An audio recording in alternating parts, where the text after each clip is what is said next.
Yes, welcome again to Monday Night Live on cricket.com with me, Abdi Shagdi, and as you can see, Akshay Kumar Swami and Nikhil Popat, and we're going to be talking about everything cricket, as you guys guessed, including the Manchester Test, where India haven't played a test in that venue since 11 years, and we're going to be breaking that down, including a lot of other things going around in the world of cricket. There's also a question to be asked, as you can see in the title, whether the Champions T20 will be back, the Champions League T20 next year. The ICC apparently are putting a board to kind of organize that. And we'll talk about the rest of the cricket affairs. But first and foremost, boys, how are you? Akshay, I'll start with you. How's everything going in UK? It's week 4 for you, isn't it? This is week 4. Unfortunately, missed out on the last episode. Kept waiting. Was literally at the back end of StreamYard till about 9:05ish. In fact, I even logged in to see कि भाई 5 minute रह के जा सकता हूँ क्या. Unfortunately, wasn't the case. I had to bounce. I had to meet my friend. I was in Birmingham then. Back to good old Manchester. This is my sister's place. And apologies, Cat might just also make an appearance. He's right behind me. But yeah, all in all, been fantastic so far. The last week has been pretty cool. Visited the National Football Museum. I'm pretty sure Avnish would love to visit a place like that. Or to see a lot of incredible memorabilia. My friends have been video calling me every day whenever I go to one of the flagship stores, Man City, United. I've got a bunch of stuff for them. So all in all, yeah, enjoying. And the food. Avnish, I had lobster roll today.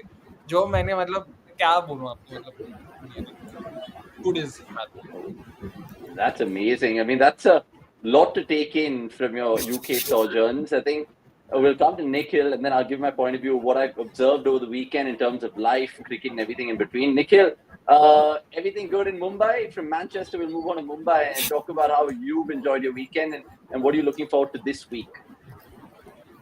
Yeah, it feels like a decade, man. I can't.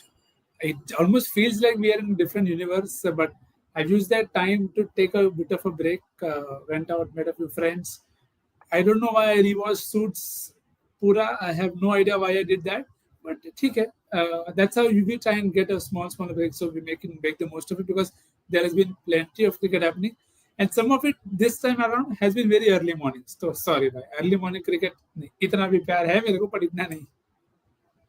Yeah, my cricket game got cancelled this Sunday, unfortunately, but we're playing, I think, on Sunday. I think ever since the IPL ended, or a week after I came back from Japan, actually, I've been playing cricket pretty much every Sunday, 4 to 7, with those match day boys at Bell Road. So shout out to them. But also, what caught my eye this weekend, Akshay, was, of course, United, my club, and this team right here, Team India, doing a collaboration of some sort. Never in my life would have seen or envisaged Mohammad Siraj and Harry Maguire hugging each other. Amar Diallo and Rishabh Pant taking selfies. It was absolutely crazy. And it was GGMU quite literally with Gautam Gambhir and Ruben Amram over there. But going back to you in Manchester, is there a clear buzz in the air heading into this fourth test there? How do you see it from ground zero? It's quite literally ground zero, by the way. Balcony से मेरे को Manchester United का Old Trafford दिखता है, and right across is the cricket Old Trafford Stadium. And I'm not even kidding. The day before I reached Manchester, I was attending the India-England, the women's T20I, so I did not know how far it is from my sister's place. तो मैंने अपने प्यारी बहना से पूछा कि बहन आपको पता है ओल्ड ट्रैफर्ड कितना दूर है? बोलती है नहीं मेरे को पता ही नहीं है. उनके बालकनी से सामने दिखता है. उनको आइडिया ही नहीं है वो कहाँ बैठी है, कहाँ उनका घर है. In her defense, of course, it's only been a month and a half since she moved to Manchester. She was in a different place, but I don't know if it's defense enough. But yeah, the buzz is definitely there. Yesterday, I had gone to my friend's place for a Sunday sort of evening, and she had her friends and all of them. Everyone had only things about cricket to talk. Everyone's going for the game. Everyone's super excited. Everyone's already sort of, ravaged in some sense the Radisson Blue where the Indian cricket team was put up. They apparently took the train to Manchester Piccadilly. The railway station was also not exactly chock-a-block, but it was fairly packed with Indian fans trying to click pictures and all of it. So there is that. There's definitely that air, ki bhai kya hoga, especially with the way the last test ended. There's a lot of pent-up emotion. Everyone wants to see Team India do well. And now with the latest sort of, set of injuries that seem to have plagued Team India, it's gotten only worse, and the conversation have only gotten more serious over here. Yeah, literally a few injuries to report. We can also tell you that Siraj has come out in a press conference saying that Bumrah will play this one, and I want to get Nick's thoughts on it in just a bit. But also in the chat, you guys can tell us everything that you guys want us to talk about this particular podcast. In case we miss any questions, we will of course take it at the end of the show. Viva Amram saying, "Avnish thoughts in United and India collab. You must be buzzing."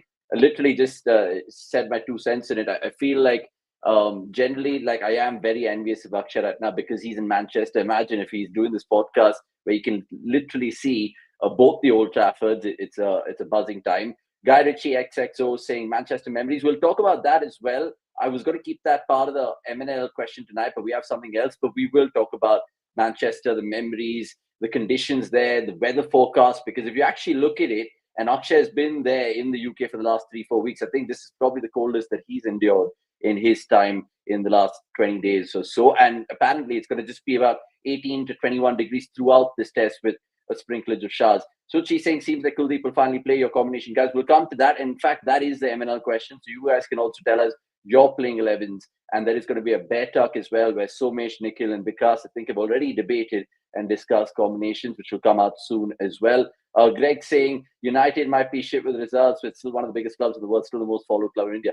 I mean, to be fair, second most followed in the world? I mean, after Madrid, but I mean, some places in the world, I think even United supersede them. Last time India played a test at Manchester in 2014. Before that, India played one in 1990. We play there very rarely. I was doing my research and the homework, and it's crazy that 1990 we saw that famous Sachin Tendulkar 100. I think Mike Atherton also did really well in that game. Funnily enough, 1990, Ravi Shastri and Sanjay Manjrekar batted together. I mean, I know they've done commentary a lot, but it's not normally you see those two overlapping in careers. But enough my fluff. Next, let's get into it. India 2-1 down, and now Manchester. First and foremost, conditions. What's your gut feel? Do you think we'll still get one of those pitches which will go into day 5 and progressively get lower and slower? Or do you think we could see a little green tinge? And of course, they say when you're in England, look up, not below. I mean, I would be stupid if I'd say that Akshay can tell better about the weather, and I know more than him. But green tinge उसको अगर ground दिख रहा तो भाई grass भी देख के हमको बता देना. That's the least I will expect of him. But I think Manchester conditions have changed over the last few years because it's gotten slower and lower. I expect it to be very good for batting. Of course, first few days, if there is grass, it will be difficult to bat because there will be some movement, and that's how Manchester, to be honest, has always felt like, there is some movement at every point of time. So I expect this to still go into day 5. But as it happened at Lords, I feel we could see the pitch changing nature very drastically also post day 3, day 4, day 5. So I don't see a draw unless there's a lot of weather, which Akshay can let us know. But yeah, that's what I expect. Not much pace, not much bounce, but decent to bat and get your runs. Yeah, I'm pretty sure freaking awesome will lend his stats, and I say that, and he already does. He goes on to say, Akshay, in the first innings, you can score heavily in Manchester, but in the second innings, scoring is a bit difficult. 294 is the highest total ever chased in the fourth innings. Interesting that you say that, freaking awesome, because like I said, I was just checking out the venue there in terms of the recent results. The last test there was last year, England, Sri Lanka, if you guys remember that. First of many Jamie Smith hundreds that we're now going to see in our cricket fan careers perspective. But even from a result point of view, Akshay, 2010 to 2020, it was always the teams batting first, winning the games more often than not. Hardly any chases over there. So what is your assessment of the weather? Because even Greg saying, what is the weather forecast like? Just to go back to that point, you feel kind of sweater weather, and that's always good for bowlers and a little bit more lively pace, I'm guessing. It's definitely sweater weather. Yesterday was arguably the worst day this summer in terms of rain. It was raining all day long.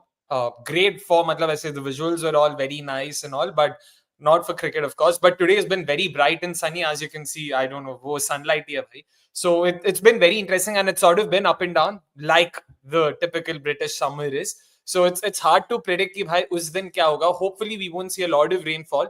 A result will definitely be expected, and a lot of plays also definitely expected. In terms of how the surface is expected to play, I know completely different format and a different ball altogether, but if the women's T20I was also anything to go by, it isn't it's not going to be a run-scoring fest as it's been, say, in the first couple of tests and even to some extent the third. That way, bowlers will have a lot more. And with the surface especially, I am expecting a lot more seam movement than we've seen in any of the first 3 tests. So that would bring in someone like a Siraj with the length that he bowls. He's got that net backer. And that's where Akashdeep being injured, I think India will sorely miss him. I think he would have been a potential point of difference even. And that's why, him missing out is a tad bit unfortunate. Apart from that, yeah, spinners, it's a cliche almost, right? Like Manchester is the most spin-friendly off surfaces in England. That is expected. And that could potentially continue to be the case even if it rains over here. Because jitna maine baat kiya, there are a couple of hardcore cricket nuts over here who I've been able to interact with. They also feel the same in terms of what they've seen so far, in the Vitality Blast and across. Spinners usually, the slow bowlers, I wouldn't necessarily say spinners, but the slow bowlers in general have had a much bigger impact over here than any other venue in England. So wo ek hoega. I don't know. I haven't been able to see the numbers over here. But I still think that's why Kuldeep, the injuries could be a blessing in disguise. It could potentially force Gambhir and the think tank कि भाई अभी कुलदीप को खिलाना ही पड़ेगा, and that could potentially work in India's favor. Is my 2 cents on it. Just one query though. Next. You meant slower bowlers. Nobody bowls slow. Sorry, Avinash. Yeah, nobody bowls slow. Let's see if they kind of adapt and read conditions well. I know Akshay was jokingly telling me off camera today how much he measured his pace because he was lucky enough to go and check out his pace bowling speeds. And it was quite ridiculous because, I mean, I know Akshay faced him. He's not the slowest, but if I think that's fast, then I don't even know what Rajat Bhatia would feel like in real life. But just coming back to the teams in a bit. Yeah, finish Akshay. Sorry. Bro, Rajat Bhatia for us. Sorry. Rajat Bhatia अपने लिए शोएब अख्तर ही होता भाई. I'm not even kidding. That since you brought that up, I'll have to say, भाई, I barely managed to face 120 clicks, and I was already like, भाई ये क्या, ये गलती से 150 तो नहीं डाल दिया? You can't even react. 120 seemed thug, and I'm barely being able to put bat to ball. And I mean, this is my first time knowing how fast is. I've never had the opportunity to, play such high speeds or track my own speed. भाई इतना ball डालने के बाद एक sock के ऊपर गया, and I really yelled out loud.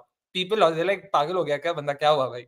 So, sometimes when even you amble across to the nets as a cricket fan, as a amateur cricketer, you realize how badly you've been as a pundit, even we're all experts, because as soon as you go in the nets and we face the music, we're just like, shit, I should have said this about this player, that player, and we slander them not knowing exactly what they face out there in terms of the music and all that.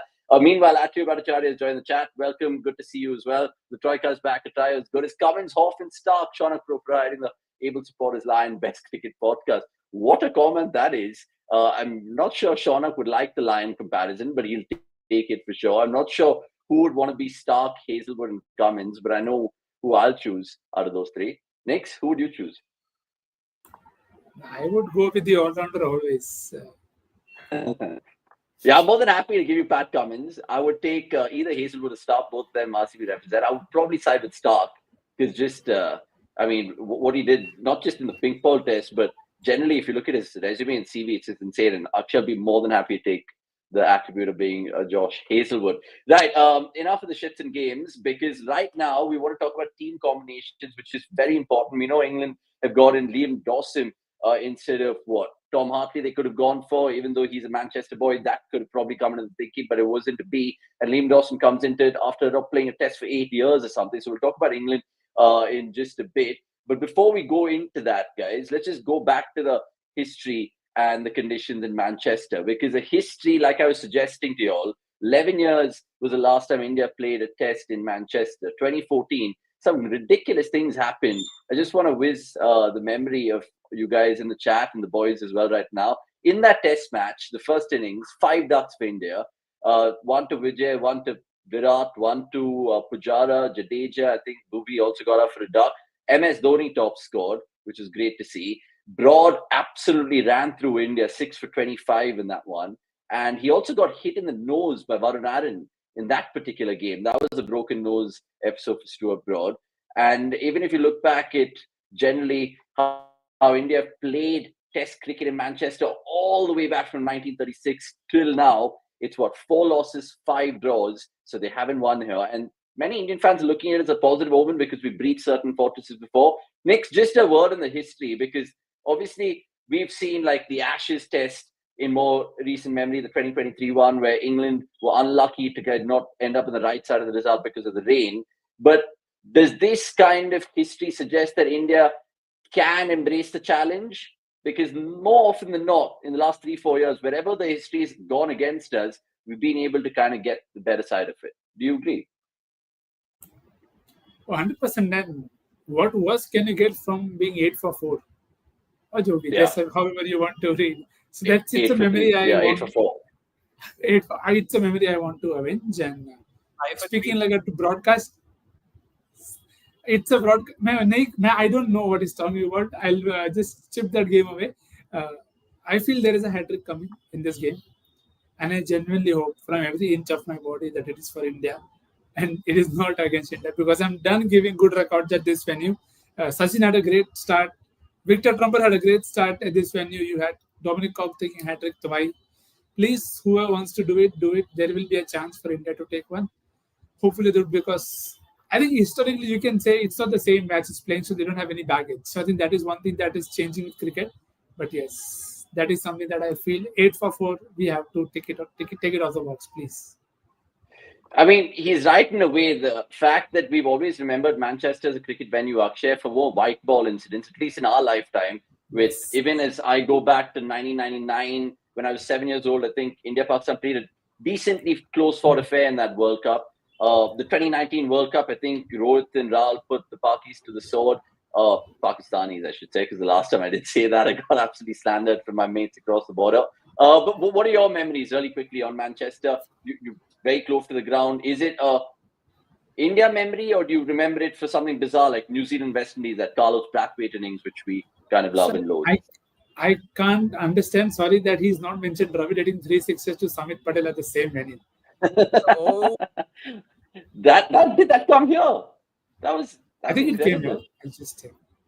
I thought it was Cardiff, but if it did come here, then that's great, because it wasn't that the same game. Then Kohli got a wicket of his 0th ball or whatever. It's the same game. No, Peterson, sorry. Peterson, yes. Peterson, correct. Stump Dhoni. Akshay, your memories of Manchester?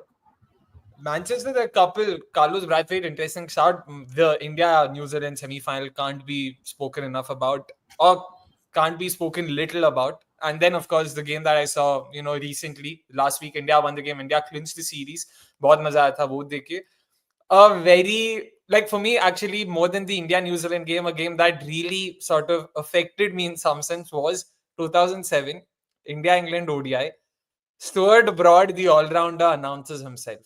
I remember the game because that was one of the first series that I actively watched. I didn't even watch the 2007 World Cup that keenly. It was that series that was the becoming of Akshay Kumar Swamy, the cricket fan. रात को उठ के मैं match देख रहा था तब. Of course, I didn't watch the game live. Next day morning, I've opened the newspaper. I see the score. I'm like, what on earth's happened? Then I've seen the highlights. I'm like, Stuart Broad और रवि बोपारा ने match जिताया भाई, क्या नसीब. They were 140 odd for 7. They were chasing 230. I want to say 220, 230. भाई वहां से match हारे यार ये तो वो that is a bitter memory for me for sure. That same game, I think Broad got a 4 for 51 or something, and it was a brilliant series. I mean, I think India lost that series 4-3, but that was a series where Uthappa made it 3-3 with his heroics at Lords. I mean, at the Oval, beg your pardon. But yeah, great time watching cricket back then. I think that was a series also maybe Stark Cricket would have started. I'm not really sure about that, but 100% would be there. Lost Nikhil, but he's back right now. Good to see Amit Gurai in the chat. Good to see Pawan Suresh saying that his memory will remain that 2019 semi-final. We also played West Indies in that World Cup. I think Virat won man of the match. So it'll be interesting to see. Right, time to talk about the teams then. And let's start with the hosts, because I know India, there'll be a lot more people coming into this podcast. So let's start for England, Nick. Will it just be a straightforward change? Liam Dawson for Shoaib Bashir, or is there more to it, like we discussed last MNL, with Pacers being fit and firing right now, and even the spot of Pope for Bethel? So talk to me about England and how many changes will they make? I don't think there's a need to change anything up top. unless they feel they want to. I don't see that happening. But I mean, they'll get better with the bat when Liam Dawson comes in, because always rated that guy highly. I don't know who's the new Virat in this team who's going to give him his wicket, but whichever ways, at least he'll get a couple. That is something I'm sure of. So I think that should be the only change, because there's been a good gap between the two tests. So I think every bowler will be fresh and fiery. Archer would want to play. Cars played a massive role on that day for final effort. So unless there are any injuries, I mean Ben Stokes bowled at 20 over workload on the last day. So I think they've gotten enough rest. I don't see any other change happening unless there is an injury that we don't know. So just the one, I presume, Dawson for Yeah. Bashir. You mentioned Cars over there, Nick. So I'll come back to Akshay in just a second. But on Cars, because he's played 3 back-to-back tests, he was, of course, huffing and puffing. And he's kind of one of those guys for England right now who is a Siraj in many ways, saying, I'll be the workhorse for them. So do you think he'll maybe get the one test off, come back to the Oval, and you have someone like Atkinson or Sam Cook who they can bring in? Or do you think that's not really like for like? They can get Sam Cook in, but I think they would just want to back Baron Cars also, given that he's also someone who scored well with the bat, and that is something that you can never discount against India, because those runs are important, and he played a very crucial hand in getting them to 387 in the very first place. So I think they would also want to seal the series in this game itself, and then they can just play whoever they want to in the final test. Anybody would not care. Yeah, because that's the thing, right? They have the lead in the series 2-1, Akshay. So whether Stokes sticks to the similar team and has that one forced change, only time will tell. What's your gut feel? And I wanted to ask you about even Zach Crawley, bro. I mean, we've been laughing about him for a long time in the WhatsApp chat. You look at his last test in this particular venue, or last test, that Australia one where he got a 189 or so. Do you think they'll give him a long rope no matter what he does, including the Ashes this year, or do you think they could bring in someone, because they don't even have a replacement right now in the wings, unless it's Bethel, which I don't think it'll be. मैं वही पूछना था, है कौन, मतलब लाओगे किसको? Even if they want to, and I'm pretty sure they don't want to. They're big believers in giving a long rope, and they've backed Zach Crawley time and time again.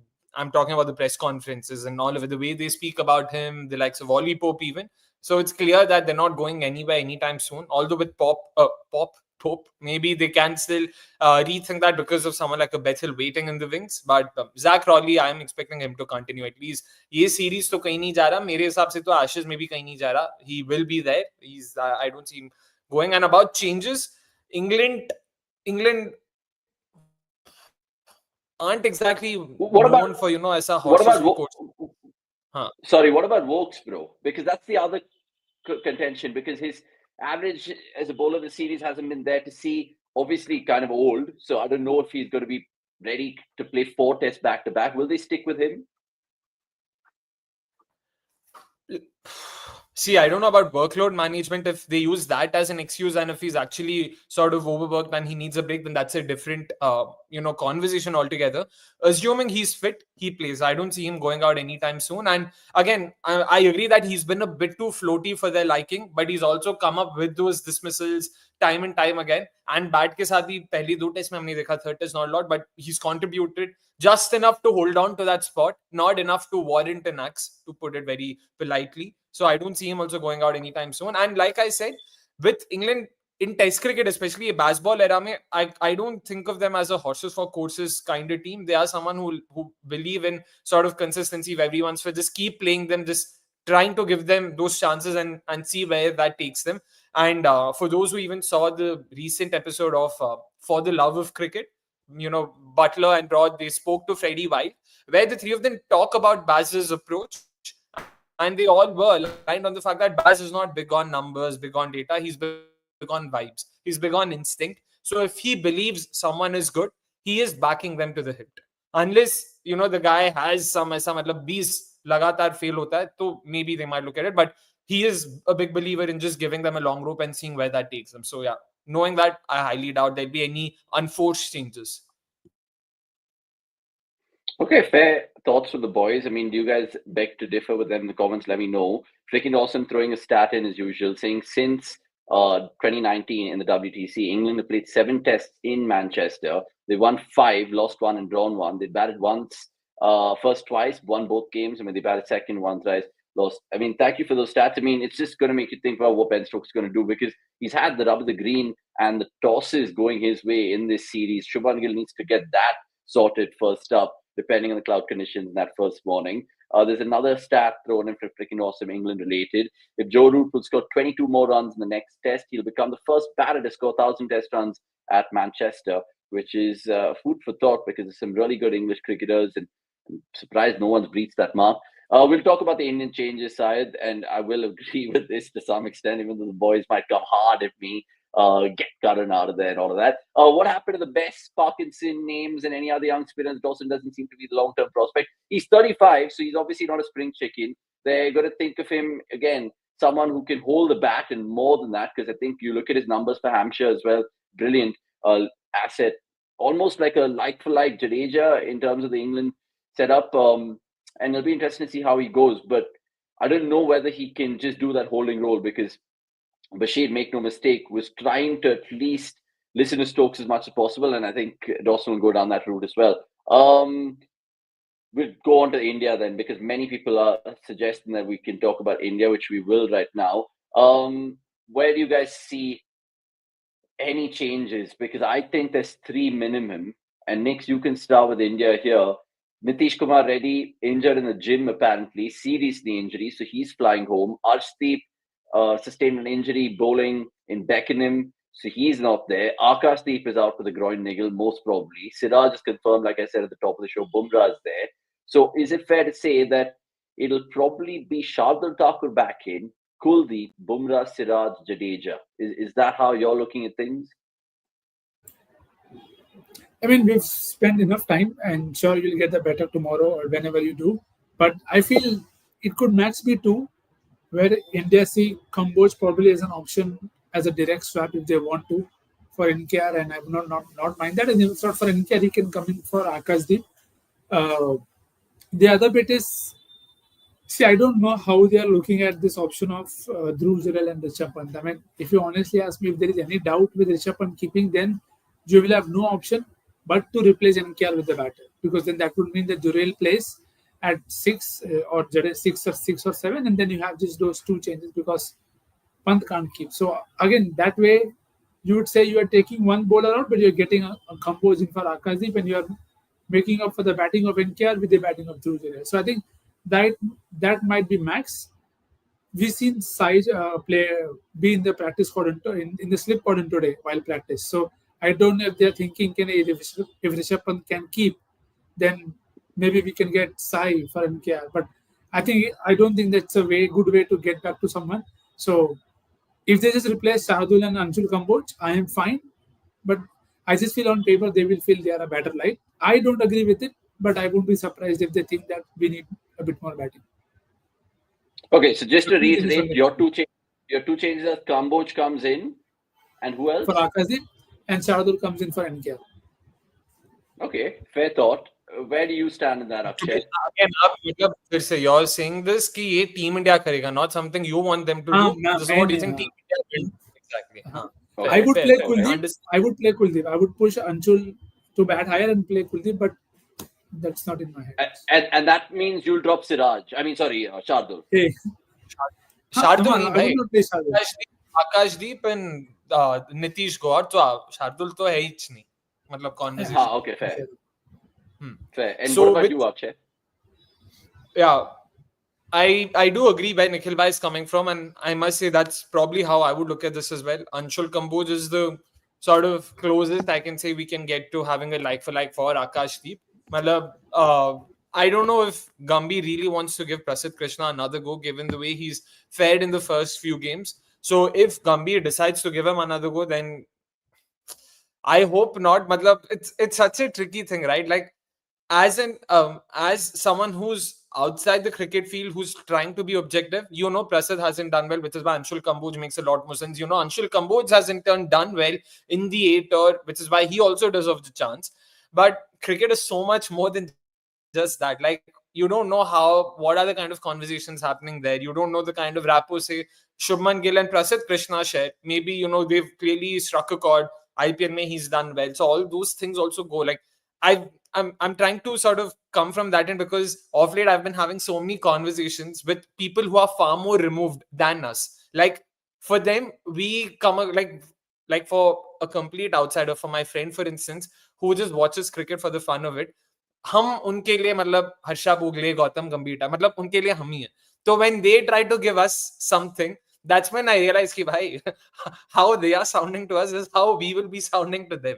So which is why I want to cut Prasid also some slack, and also after having faced 120 I've realized कि भाई नहीं, मतलब थोड़ी तो इज्जत और देनी चाहिए इनको. But jokes and apart, Sarup having that comment. Oh, no, exactly. But jokes apart, if they really want to back Prasid and give him another go, so this is a good chance, this is as good a chance as any, because they have no option but to replace Akashdeep with someone. But deep down, I still do believe Anshul Kamboj offers a lot of value. And again, he's someone who hits those hard lanes, can nip the ball in as well. So वो एक matter कर सकता है. He's one of those bowlers. He's not exactly skiddy. Aisa, he bowls that heavy ball, so he gets a bit of that extra purchase of the surface. And by purchase, I'm referring to bounce as well. I mean, bounce, not spin. But about the other change, NKR ke badle Kuldeep Yadav, that's going to be a very bold call. It's a very Virat Ravi Shastri kind of call कि भाई 6 batters, 5 bowlers, हम लोग इनके साथ जाएंगे. So I don't think Gambhir sort of believes in that. Gambhir comes from that, have more options school of thought. So knowing that, I agree with Nikhil bhai. Like, I think Gambhir and the think tank will go with Shardul and kaun tha bhai, Anshul Kamboj or Prasidh. I personally agree with Nikhil bhai. Kuldeep Yadav will be a great addition over here. Yeah, Mayank Madan had this to say about Shastri not playing Kuldeep in BGT. I mean, if you guys want to say your comments, more than happy to, because like the producers put it in the tick over there, what are your combinations for India in Manchester? That is pretty much the topic as well for Bear Talk, which will come out, so you guys can listen to that closer to the test match. Maybe figure out your fantasy cricket 11s also, if you guys want to know better content than ours. Just on Kamboj and Prasidh, Akshay, if they do go with Kamboj, and there is good enough evidence to pick him, because I think he's done well even in the India A England Lion games, bowled miserly, batted well, so there is a chance he could play. But if they don't pick Prasidh, do you think the ship is sailed on Prasidh? I mean, or is that too premature to say? Nah, बहुत जल्दी है, बहुत जल्दी है. Ship definitely, and as long as you have someone like a Bumrah, the ship will never sail, because Bumrah won't be available through and through. Like, going forward, I'd be very surprised if we ever see Bumrah playing all tests of a series, all games in a series. So the ship won't sail for him so easily. And given how much backing he's received from the likes of Gambhir and even Shubman Gill, they won't sort of nip that so soon, or milling him, or he'll definitely get a few more chances, but potentially for this series, we might have seen the last of him. Yeah, the reason I asked that, Nick, is because you look at even the last 2-3 years in Test cricket for India, we've seen pacers come and go. Harshit Rana being the most recent victim to that. You look at even Mukesh Kumar, who doesn't feature anywhere close to the squads that has gone to England this time around. And I think Dr. Gautam also put this question: why such inconsistent decisions? What was Harshit kept for in the initial squad if Harshit was a front runner replacement? How do you answer these things? I mean, even explaining it to your non-cricket friends, some random guy called Anshul Kamboj is playing this test match for India, where many people think he was not even in the pecking order. How do they kind of make their selection? So can you make sense of it? Or do you think, again, they're trying to look at the profile, the personnel, the like-for-like similarity with Akashdeep, and hence Prasidh goes out of the window? Well, firstly, I'm still stuck at you asking if I had non-cricket friends, because I do not have anyone who's a non-cricket friend. But again, it's just how life is. But it's a very interesting point. It is something that we've debated hours and hours on, the pecking order or the line of chain that can come into that. Who are your options in what field, in terms of swing, in terms of seam, in terms of pace and one. So I think sometimes when you get somebody new, you are kind of fascinated that, okay, this guy offers me this, I want to keep him for this. But then you give them a few chances and you feel, God bless you, that no, maybe it's not working out the way we feel it. Maybe they will need a bit more time to get ready. So, and again, sometimes these changes the thing is, it makes us look very confusing and stupid because we don't know the rationale behind why somebody like Harshit Rana is kept back and then why he's then sent away and then why Alshul Kamboj comes in. So again, some transparency would help, but I think they are just trying to see what's best for them right now. But that is something that I hope once this tour is done, they once they come back home, they'll have to start having an order in place that these are the guys. मेरा number 8 ये है, मेरा number 9 ये है, मेरा number 10 ये है. In terms of what are their roles, and then you pick the next in line, the next in line, the next line. So at this point of time, if you ask me, I would place Harshit after Prasidh in my line of who I want for that particular kind of a role. So, but what you have to do is you'll have to send them more on A2s, figure out what their games are on their A2s, and then get them back to the system, and then they will be ready. I think whether we pick Kamboj or Prasidh and we have Shardul as a third seamer, I think it'll definitely be better than the pace battery we took the last time we played a test in Manchester, where we had Pankaj Singh, although he got Joe Root out, and we had, I think, Varun Aaron as well. No, nothing on Pankaj Singh. That's on Jadeja for dropping Cook. Yeah, good point. Good point. That good point. Anshul Kamboj ko khelna By the way, chahiye Apex. Just out. Oh, Liam Dawson makes it to 11. Yeah, Liam Dawson comes in. And who? That's the only change. Shoaib Bashir goes out. Liam Dawson comes in. So well done. So you guys obviously given Baz and Stokes the meat that they wanted. They probably listened to Monday Night Live and then they said, look, Akshay and Nick's have kind of just gone one chase, so we'll go one chase as well. So well done, guys, for like predicting England's thing. Like Akshay just pointed out, breaking news, go check it out on cricket.com or wherever you guys get your cricket news. Some more questions with regards to this India team going into the fourth test. Chandran Rame, welcome to the show. Jurel in for NKR. Do you guys think that we need to tighten up the batting after Lords, or again, because of the bowling options that we have now, with Sundar doing well, Jadeja holding an end up, there's potentially Shardul or Kuldeep going to play. I think we still have 6 bowlers, I think, by the looks of it, whoever we kind of choose. Do you think we should go batting heavy or bowling heavy based on what we saw at Lords? Akshay, you first.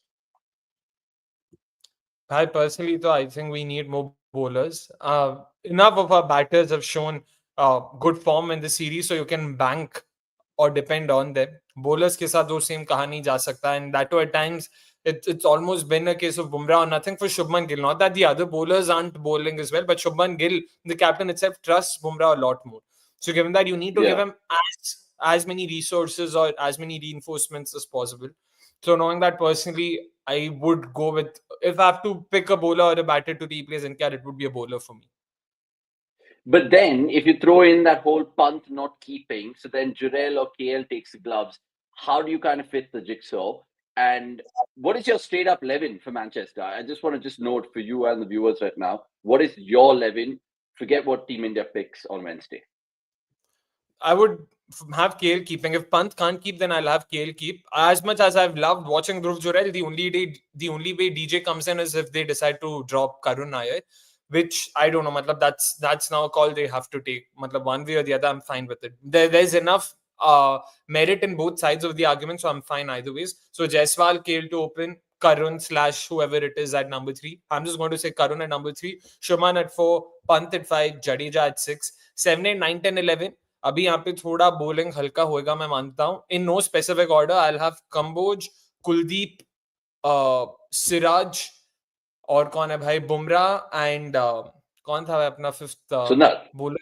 Sundar was 8 down. Yeah, Sundar at 7. My bad. Completely forgot Sundar. Sundar at 7. 8, 9, 10, 11 in no specific order would be Kamboj, Kuldeep, Bumrah, and Siraj. Okay, so essentially you have 3 spinning options in Sundar, Jadeja, Kuldeep, and then your 3 pacers. I think I play it the same way. At the top of the order, what I would do, it's a tricky one. If Punch is generally fit to bat and not keep, there is a temptation to throw Dhruv Jurel in because I think he's a very good glovesman. And I don't want to again burden KL, but knowing how much Bhoj KL has taken on himself in the last 4 or 5 years as a cricketer, I wouldn't be surprised if he keeps in Manchester. So KL to keep and open, that's a lot of things to be asked from him in a test match in England. But I think India will go that way maybe, and Dhruv Jurel misses out. Nicks, I think you're going to disagree with both of us. I think you might bring in, I mean, in your idealistic world, you'd want to see Sai for the longer good. and you'd want to see DJ in some capacity. Pant doesn't keep. So what is your 11? It would be the 11 that I would have started the tour with. Keep Sai at 3, play Karun at 6, and that, or Jurel at 6, not Karun at 6, Jurel at 6, and there you go. That would be sorted. But I don't agree of putting KL to keep. And then if he is keeping, then he can't open. It makes no sense to say that a guy batting at 5 should not be keeping because workload management. And then I'm saying, okay, let's make the opener keep, and then we can figure out his workload management later. So I think they'll have to start taking long-term calls very, very soon. You cannot just be rearranging for this one series because see, it's all good when you do it for that very given day. But Test cricket, it requires a lot more than just shifting people here and there, which is why there are comments where people are saying, let's get Sai back. Fair. But where would you play him? You played him at 3, and then you had Karun at 6. If Sai comes back, you're saying Sai goes back at 3, Karun comes back at 6. Why do you want to make this change? And what made you drop Sai then in the first place? So I think it would send, again, I don't know, different people look at it differently. I would get in 3 Dhruv Jurel simply, bat him at 7, make him keep. Jadeja is good enough to bat 6. Jurel bats at 7, keeps. There is no problem of workload, and just use your bowlers. But I think I should get usage printed somewhere. That every time I speak, that word has to be there, because I think India haven't used spin as an option to attack at any point of time on these two, which I find it very baffling. You are not even giving them a semi-hard ball to keep them in the game. You're saying we'll bowl pace, as Akshay pointed out. You are having the hard ball and you're saying, okay, the ball will nip around, we'll give them 40 overs. And then when nothing is happening, you go to Sundar, you go to Jet. It will not work out that way. You will keep over bowling paces. Get a spinner on the 21st or the 17th over. Then bowl them from one end and then keep the paces fresh. So, and if you have 3 of them, you would want to give Kuldeep a very good chance also to give it a good rip. So that's what I would do. But and I think that is also what the team would do. I don't think they'll go to, they should be going to KL to keep at any point of time. Not interested. I agree with those couple of points. One is I don't think KL should keep, and 2 is if you bring Sai back in, then you're literally 4 tests in the England series and 2 where Sai's played at 3 and 2 where Karan's played at 3. It just doesn't send the messaging, right? And I think even the spin angle, maybe Manchester, we won't see it that much, Knicks, with the weather above, but they should have been doing it much more, like you said, because we saw what Sundar did at Lords, even though he kind of went against the grain and got 4 wickets, 4 bold dismissals on that deck, suggests that Sundar can hold his own. Take some comments right now. Pleasure to see all you guys in the chats as always. I know Monday is a hectic day. It's the start of the week. Some people are heading back from office. You're listening on the way back, but we appreciate the love we get throughout the week, especially before Wednesday. You guys might want to just listen to us because there's more good stuff to come. The fact that they called in Anshul Kamboj from Trussell was already there indicates that Prasanth Krishna has done for the series, saying Apex. Sports fans saying Karan may get another chance due to the slip catch, and they don't want to tinker with the slip cordon as well. Food for thought, and maybe that's saving his bacon, because even though Karan has looked decent, it's the starts that he's not capitalized on, which is really making us frustrated as fans. Dhyan saying, I'm so excited for Anshul after such a long time on the test side. He's like 24. And Syed Nizamuddin, good to see you. I hope India live the series in Manchester and win the series at Oval at London. I mean, Nick's predicted 3-2 either way, and I think we're all kind of hoping for a result-oriented series, so all games can give us either a win or a loss. Tanveer 53, I didn't know all the Indians are United fans. Not all of them. Some of them are Liverpool, some of them are Chelsea. They're split. Unlike your Bangladesh, which I won't get into, but we'll get into the best of the rest, where you guys pulled Pakistan's pants down in Dhaka in that T20. Come back to the India chat. They've called in Anshul Kamboj's cover. However, he plays in Shana process. That would be an update to the pecking order. And actually, you're saying, sadly, India didn't develop any new paces during the Dravid era. Just take a leaf out of the Hindi CDC podcast where Somesh and Nicks said this aloud. Good that you're watching our platforms in various languages, and please keep commenting, keep letting us know what you feel. Rosa Luxembourg, is that a new to name chat? I'm guessing it is. I'm backing in Gill to come good. He should be coming good. He spoke to Bruno Fernandes and Ruben Amorim. What else did he want? He wanted that little United little thing, even though many people are making jokes about it. Jurel keeps Washi at 3. That's radical from Greg K, but we appreciate that comment. And Rosa adding on, saying Dhruv Jurel is a good player, lads. What I don't like is Pant and Jurel in the same playing 11.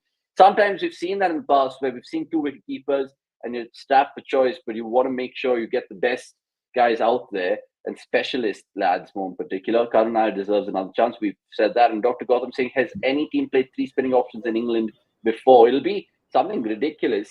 I don't know if you can call Sundar a proper out-and-out spinner, but if you want to count him in this case, you can. Akshay, do you remember any time where there's 3 spinners?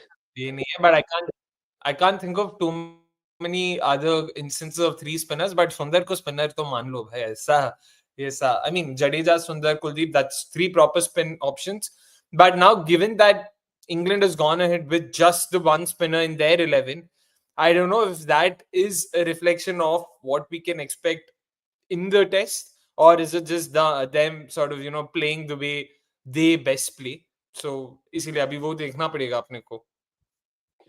The other thing about the 11 that they've just named, Knicks, if you look at their batting order, they bloody bat 11, man. Everyone can contribute. I mean, you have Archer coming in at number 11. Cast just got over 50 against us. We know Liam Dawson is very, very good with a bat.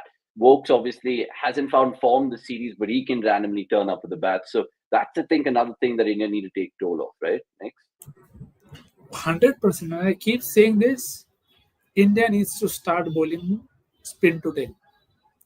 Find a way to take them down by bowling them spin. If you cannot get Kuldeep, there are enough options with Jadeja and Washington Sundar as well. I mean, I just find it very infuriating that if you just think about it, what are Kaas, Atkinson, Vokes, everybody, all of them facing in the nets? Are they facing medium pacers or are they facing spin? They are always going to be far more accustomed playing pacers. What happens when you get them over and they play in India? Are they able to play spin? No. So then why would you not give your spinners a chance or plan in a way that, okay, again, I know I'm repeating myself, but something like a Braden Kaas, he plays a lot with his front pad. Why would you not have Jadeja bowl to him and try and hit that front pad? You had Jadeja bowling over the wicket to Johnstone bowling outside leg stump to him. That you are not attacking them enough with spin. So that is my point, that India has to start looking at this as an option, because you cannot always rely on Bumrah to clean up the tail. And we have had enough with every other pacer in the past having troubles taking them down. So then plan better, plan with spin, and you can get them on. And if you get something like a Kuldeep, no matter the surface, a wrist spinner will always pose them challenge, because this is something that they don't face regularly. So I think it's just there. India just needs to pick it and execute it, and hopefully we'll see that in Manchester. That's a very good point, because it's the mystery element of Kuldeep, but it's also the lack of spin that England batters play. And you can control your runs in a certain sense when you're bowling spin, because in and out clever fields, instead of bowling pace and then you're leaking runs through third man, or your inside edges in your French cuts or your Chinese cuts going for 4. So it's just, again, a complete set of new tactics that India should employ. Nix has hit the head on the nail there. Rosa saying Kuldeep should definitely play. I saw some highlights of how he broke. That bloke massively struggles against spin. And they are saying, what would your ideal 15-18 in test side look for the next 5 years, especially the likes of DJ Sarfraz, I hope Kamboj, etc. Dion, that's an excellent question. We'll take that in the 12th man segment. If you're new to the MNL, that is at the end of the show. So do remind us to take that, and we'll answer as much as we can at the top of our head. Dr. Gautam saying, but I think England nowadays has decent exposure with the likes of Washi and other good spinners playing in county. Sorry to disagree, just a point. Fair point, no problem with that. And good that India is balanced with left hand, right hand to counter Dawson. Yannick, you were going to add. No, just to go back to the previous point, is not about them not facing it regularly. The point is, what are your plans to get them? It cannot just be the same thing that you have tried in the past and it hasn't worked. So my only point is, they haven't used spin at all, whether it is dismiss somebody or to contain runs. They have just used spin right through the series as an afterthought. And that is something that I want them to change, because it hasn't worked out. I understand you have 2 spinners. No, use one to contain, but use other to attack. You have a spinner. I mean, if it's not working, you have to use your resources. That's the least that you can expect from people. Yeah, spin is just a contingency plan, I feel, in the first 3 tests that we've seen, and Nick's rightly moaning about it. Let's, of course, stick with test match cricket, even in the best of the rest segment, which is shortly coming up, because there were some real updates coming in from Singapore on that ICC meeting, which we want to talk about at the WTC as well, and the future of this competition. If you guys are just joining us, we've just finished talking about the main chat, India, England, and the Manchester test. Give us a quick like. And also, producer Shauna put in a poll asking everyone, if India can make it 2-2 in Manchester. Yes, no, or draw. Whether people would like to participate in that poll, we would love to know your thoughts about it. So just to get as interactive as ever, let's move on to best of the rest then, because there's so much to talk about, including Zimbabwe, South Africa, New Zealand, Pakistan, Bangladesh, and even Max 60 if we have time for it.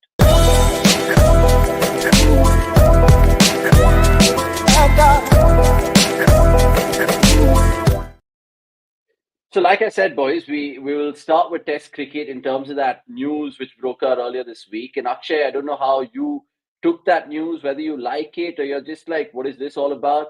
England getting a chance for the next 3 more WTCs to host the WTC final. Agree, disagree?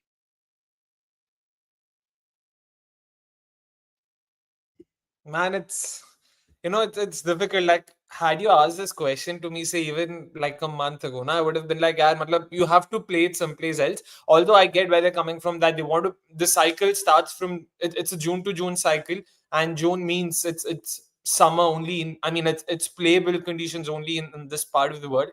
But now I'm a lot more in England's favor, because having had the opportunity to visit 7 venues, bhai, matlab, we've spoken enough about the fan experience in India. I don't think we have to sort of speak about that again. But the sheer difference, because this time around we've spoken about this. The last time I'd been outside India, I say properly, I was just still a proper fan. This was my first time after having spoken about this, after having heard so many people talk about this. When you experience this, you realize how much are we being taken for a ride. And I'm not going to be polite about this, because the experience is just, it's different. Like, you want to go and watch a Test cricket game here. That's not necessarily the case for an average Indian cricket viewer. Of course, there will be fans of the sport, romantics of the sport, like you, me, Nikhil bhai, who would still watch it irrespective of how the facilities are. But we aren't the average viewer. So knowing this, and knowing that the intention of the WTC and the WTC final at the end of it is to promote the format, is to bring in more fans in, I have to say I agree with even what the ECB chief had to say at the end of the WTC final, wherein when there's a neutral game going on, South Africa, Australia and England saw a packed crowd. South Africa, Australia and India, I'd be very, very, very surprised. In all fairness, I know I might be biased here or something. I don't know if I'm being biased here or something, but if a South Africa-Australia final happens in Ahmedabad, I'd be very, very, very surprised if it's a packed crowd, especially for a test encounter. So that also has to be kept in mind. That's a good point. One is fan experience, Nick, like he brings up, and it's so important for the test match kind of fan to soak it all in, because it's not easy turning up to 5 days of a test match and to see neutral teams play. And as much as India is a hotbed right now, I feel they wouldn't give respect to, I don't know, an Australia, New Zealand final, even at Wankhede. Maybe because it's traditional in Mumbai still, or Chinnaswamy, you would see crowds go there. But in Ahmedabad, in this time of year, it goes out of the equation. One point to be taken in consideration is the time of year, like Akshay mentioned. June most likely will be in England. Just the fact that I'm for Lords more than just England, because Lords is so emblematic of any cricket player wanting to go there and do well for different reasons. A, because it's a home cricket, you can get your name on the honours board, and it's just the pinnacle of tests for the WTC final. So if it's not Lords for me, it's the MCG, but then you can't potentially find a place in the FTP to accommodate MCG, because this time of year in Australia is the winter for them, so it'll be wet and rainy. So that's one thing I want to talk about. The second devil's advocate point I'll bring up is other boards will be like, you got to experience conditions in the West Indies and New Zealand in the Bull Ring or in a Dust Bowl in Chennai. What I would say to that is, I think for the sheen of this competition and for the prestige of Test cricket, it should be held in England. And I'm with Akshay here, and I'm with the ECB and their move in terms of till 2031, because there's something about tests in England. And I say that as an Indian cricket fan. I have no shame saying that. Where do you stand in it? Or do you think there'll be more financial repercussions going forward and to grow the game as part of ICC's mandate, which will come into their thinking post 2031? I think I definitely would say that, and be honest, that I thought about it very differently from a few years ago, because I felt that you aren't promoting it enough in other regions, and by not taking it to other places, it feels you're letting or you're only thinking one side. But then if you think about it from a bigger picture, you kind of feel that this is something that is still not people that that is not something that people are used to as a part of their cricket watching life. Now, if you ask anybody at this point of time, the only World Cup that matters to a lot of people is the 50-over World Cup. The T21, yes, doesn't it comes around, but it doesn't give you the vibe that the 50-over World Cup does, because you spend enough time waiting for it. So I think that's what they're trying to do with the WTC, and it isn't perfect. But what it is at this point in time, what I can get from is they want to ensure they do not have to give up on it. And how do they not give up on it? By having a final in places where, as Akshay said, as you said, June to June cycle, weather is assured, crowd is assured, which means you can sell it as a spectacle. So it is understandable where they're coming from. Ideally, you would not want that, yeah, all of the first 6 editions are being done in England, but you have to then look at it from the lens that it's not being done to favor England.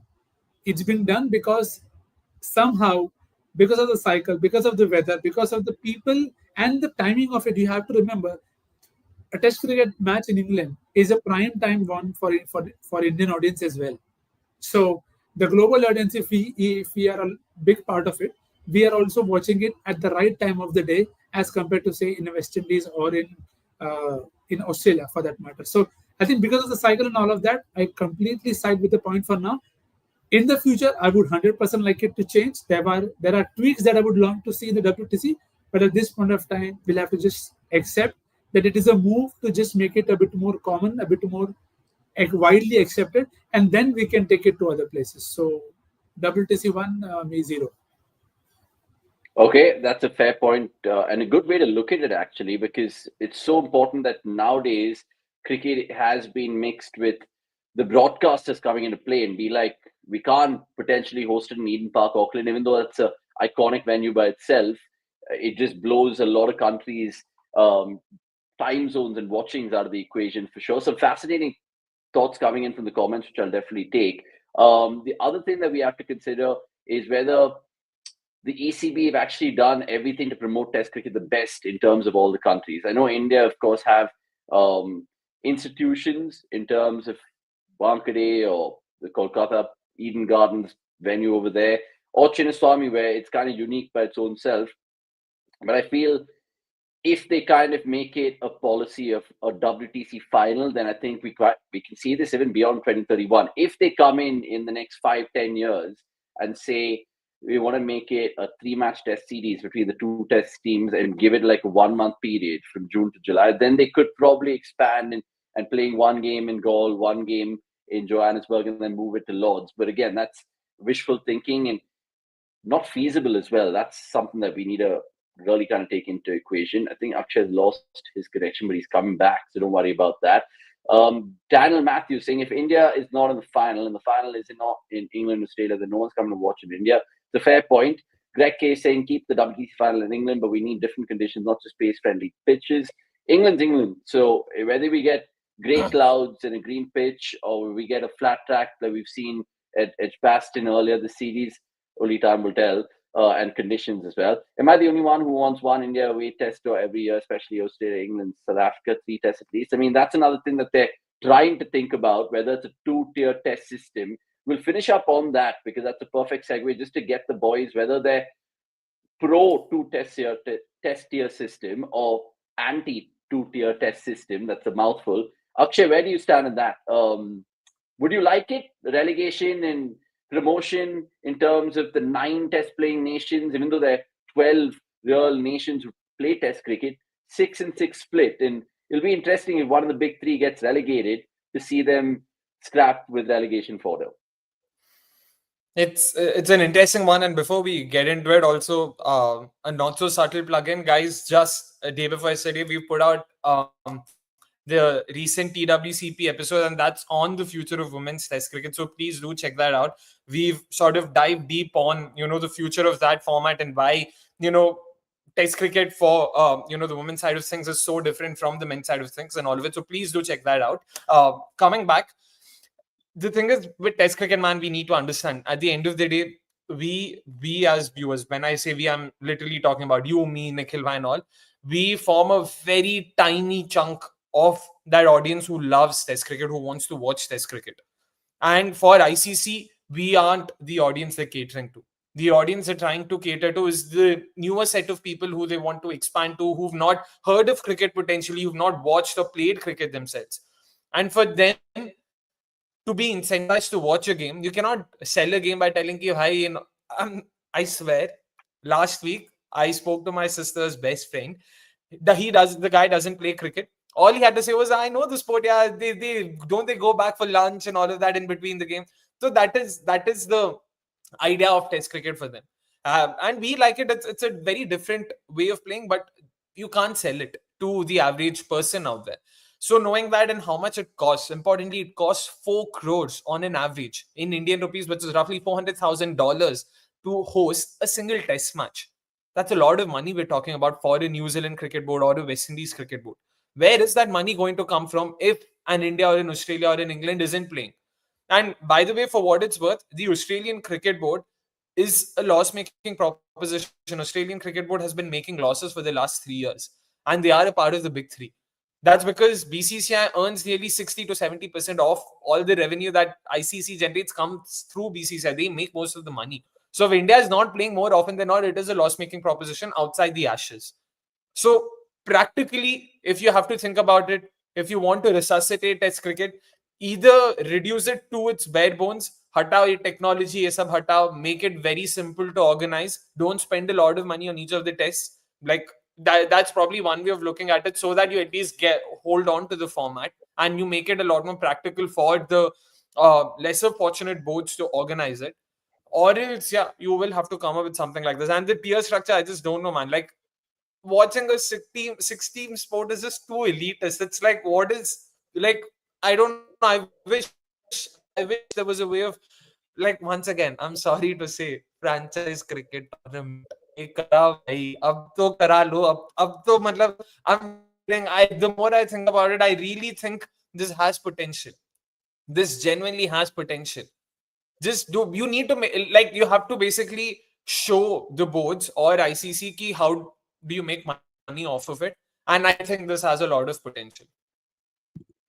Okay, interesting points. And whether that is an idea that they entertain is a far reality, I think. But I mean, fair points from Akshay. I think we all want to see that in some fruition or the other. Next, we discussed this, I think, to the fag end of last week's podcast about Test cricket and how it's financially detrimental to so many boards to kind of get in a series, forget all these ambitious plans we're talking about. Simple question to you. Would you be okay with it if we just suddenly realize and wake up one day that 6 teams are playing top Test cricket and 6 are fighting their way to probably play in the next cycle with those 5 big boys or whatever? Yeah, man, I would not want to be on that board ideally, because I don't think how much it would. I will watch anything. So again, maybe I'm the wrong person to give that perspective, because I genuinely feel that the only thing that is missing with Test cricket is a lot of context, and maybe it's why they need to think about this from a long-term lens instead of how do you want to play cricket as a sport. Because again, sorry to get a bit more away from the picture question, but the point is not many of us feel that Test cricket status was not given to teams because they were great at Test cricket. Different teams got Test cricket status for different reasons, and it was different back then. So what you have to do is you need to get to a stage where you are saying, okay, at this point in time also we have given T20 status to so many teams. Great. Are we getting them all in the T20 World Cup? No, we are getting there. Are we getting them, most of them in the ODI World Cup? No, we are getting there. So I think we need to grow on the part of being more inclusive and then trying to shut people off this game. And the only way to do that is having everybody play everyone. My simple understanding is, I know it may not be easily done, but you'll have to start having a fund, which means India can go to Zimbabwe, play a B team if you want to in Test cricket, but go there. What that would do is it would just give the next set of players a good chance to earn their spot, and you're still not disrespecting the Test cricket game by giving them as strong a unit as possible so that they can beat Zimbabwe. Zimbabwe plays, they learn. This is not going to be a business transaction where you play for 3 years, you'll get here, you'll get here. No, it is not going to be like that. So ideally, I would want it to be as many people who can afford to play Test cricket as many people at this point of time, people aren't even able to afford first-class systems that are robust, that can give them Yeah. enough talents coming through. So it's a far deeper issue. And this way, if we start pulling people out of this, we'll eventually just have 4 or 5 teams playing amongst each other, and only that will be competitive. I sometimes feel we get very greedy for our entertainment that, oh, we always want to watch a great match. It is not always possible. Life isn't always a fair cricket match. So you have to watch somebody win by 1,000 runs and somebody lose by 1 wicket at the same time, and be fine with it. You just have to find a way to sell it. It's a very noble idea, but you'll have to get the money and then spread it around among people so that everybody can get a pie and get better in the long term. Thanks for the Yeah, break. I mean, no. I mean, it's fascinating that you say that, because I agree with a whole bunch of points you made there. It comes down pretty much to what you and Akshay are saying, finances. Because whether we like it or not, Test cricket is something that a lot of people are finding very hard to keep alive, purely because, like you said, Nick's not strong enough domestic systems, the cost of hosting a game, like Akshay said, and even the fact that BCCI has a larger chunk of the pie. They never want to kind of not be greedy to kind of let the game grow, because India are the hotbed, so they're going to be adamant about getting more, if not less. A lot of people are kind of alluding to our earlier conversation about the WTC in the finals over there. Chandan Ramya saying, I still feel the winner of the WTC should be the host. Having it always in Lords is a bummer to teams without established pace bowling all-rounders. And in my view, saying freaking awesome, WTC finals should be played in a neutral venue. Of course, so far England won't qualify for the WTC final. In the future, it may happen. You never know. And more comments to come through. What about pink ball WTC final? I mean, the pink ball idea, we spoke about it last week as well. And I did even manage to get David Gower's thoughts of it. If you guys did check that exclusive out, where he wasn't really having day-night Test cricket as an option. I mean, it was a facelift proposition, if you want to put it that way, from the ICC, but it's not done the game good at all. What's the Women's Cricket Podcast for a push for Test cricket? Passionate views by Akshay and Neha. Do watch, yeah, absolutely do watch it, because what these guys have been doing on the women's podcast is carving a niche for themselves, because not many people right now on YouTube is giving the importance to women's cricket, and props to Neha and Akshay for doing that for donkey's weeks now. It's not like they turned up the day before and decided to do a podcast. So they've been doing that, and this is an important year for Women's World Cup. So watch their podcast in the build-up to the ODI World Cup. Right, sports fans saying two-tier system won't motivate low-ranked teams like West Indies, Pakistan, etc. First, such teams need to work in their first-class structure, which they don't care about. Similar thoughts that we were echoing. And Greg K saying two-tier system is gatekeeping. Australia, England, India do not want to play Zimbabwe, Ireland, Bangladesh. And again, it comes down to various factors. Ashutosh Kasalkar, if you're new to the chat, welcome to Monday Night Live. We take comments from various people, including yours, which you go on to say other reason is Test cricket requires more skills than T20. That's why most people don't want to play Test cricket. Easier to make more money having less skill set. That and the graft and the grind of what you need to be a Test cricketer. I mean, if you want to be a Test cricketer, you have to go through the Ranji system and so on and so forth. Akshay? Yeah, just a few things to add to each of the last comments. With this, Ashutosh, I let us also not berate players for not focusing on Test cricket. They are fending for themselves, so it's only practical for them. I don't know what is the tone that Ashutosh is using, but I hope you're not coming from a place of yaar haan player ko to farak hi nahi padta, unko to they're taking the easier way out. Who wouldn't? If you're being told that you'll be paid X amount of money for playing 5 days of cricket and you'll be paid 5x the amount of money for playing 4 hours of cricket, there's a reason why they would choose the latter, right? Why do they have to bend their backs, focus on their skills, and do all of this only to not even earn a fraction of what they would earn by playing a much more fast-paced form of cricket? So you need to understand where they're coming from, firstly. And about the other comment, in the same vein, Daniel, you also need to understand that, sorry, not this one, gatekeeping, Australia, England, India, they wouldn't want to play Zimbabwe because, again, it unfortunately won't be a good enough contest, both practically and also sportingly. Like for them, if India has an option of playing a Zimbabwe or in Australia in the same time period, they will choose the latter, right? Like, why would they want to play Zimbabwe when they know they can play Australia and also make money off of it? That's where we need to understand we can't expect everyone to think of the greater good. Unfortunately, this is a world driven by capitalism. That's why you need to now incentivize. The only way this is possible is now how can you make money off of it? How do you make the game interesting? which is why I say कि ऐसा कुछ come up with the way where these players can also be integrated into a system that makes money for everyone. That's the only way. Or else you're just expecting someone to be charitable enough to spend money on this and not expect any returns. And there aren't too many such people right now. We keep saying that Test cricket is the best format, it's the toughest format. The players echo those thoughts. Everyone in the cricket ecosystem agrees when I say those kind of things. But then back it up with money. I mean, people who are winning the WTC Final should probably be getting more than the IPL winners, for example. I know that won't actually come to fruition with so many stakeholders in the IPL, but that's how it should kind of come to. Right? They gave there was a massive uptick in the prize money that South Africa, and there was a this time it was changed. Yeah, this time it was changed.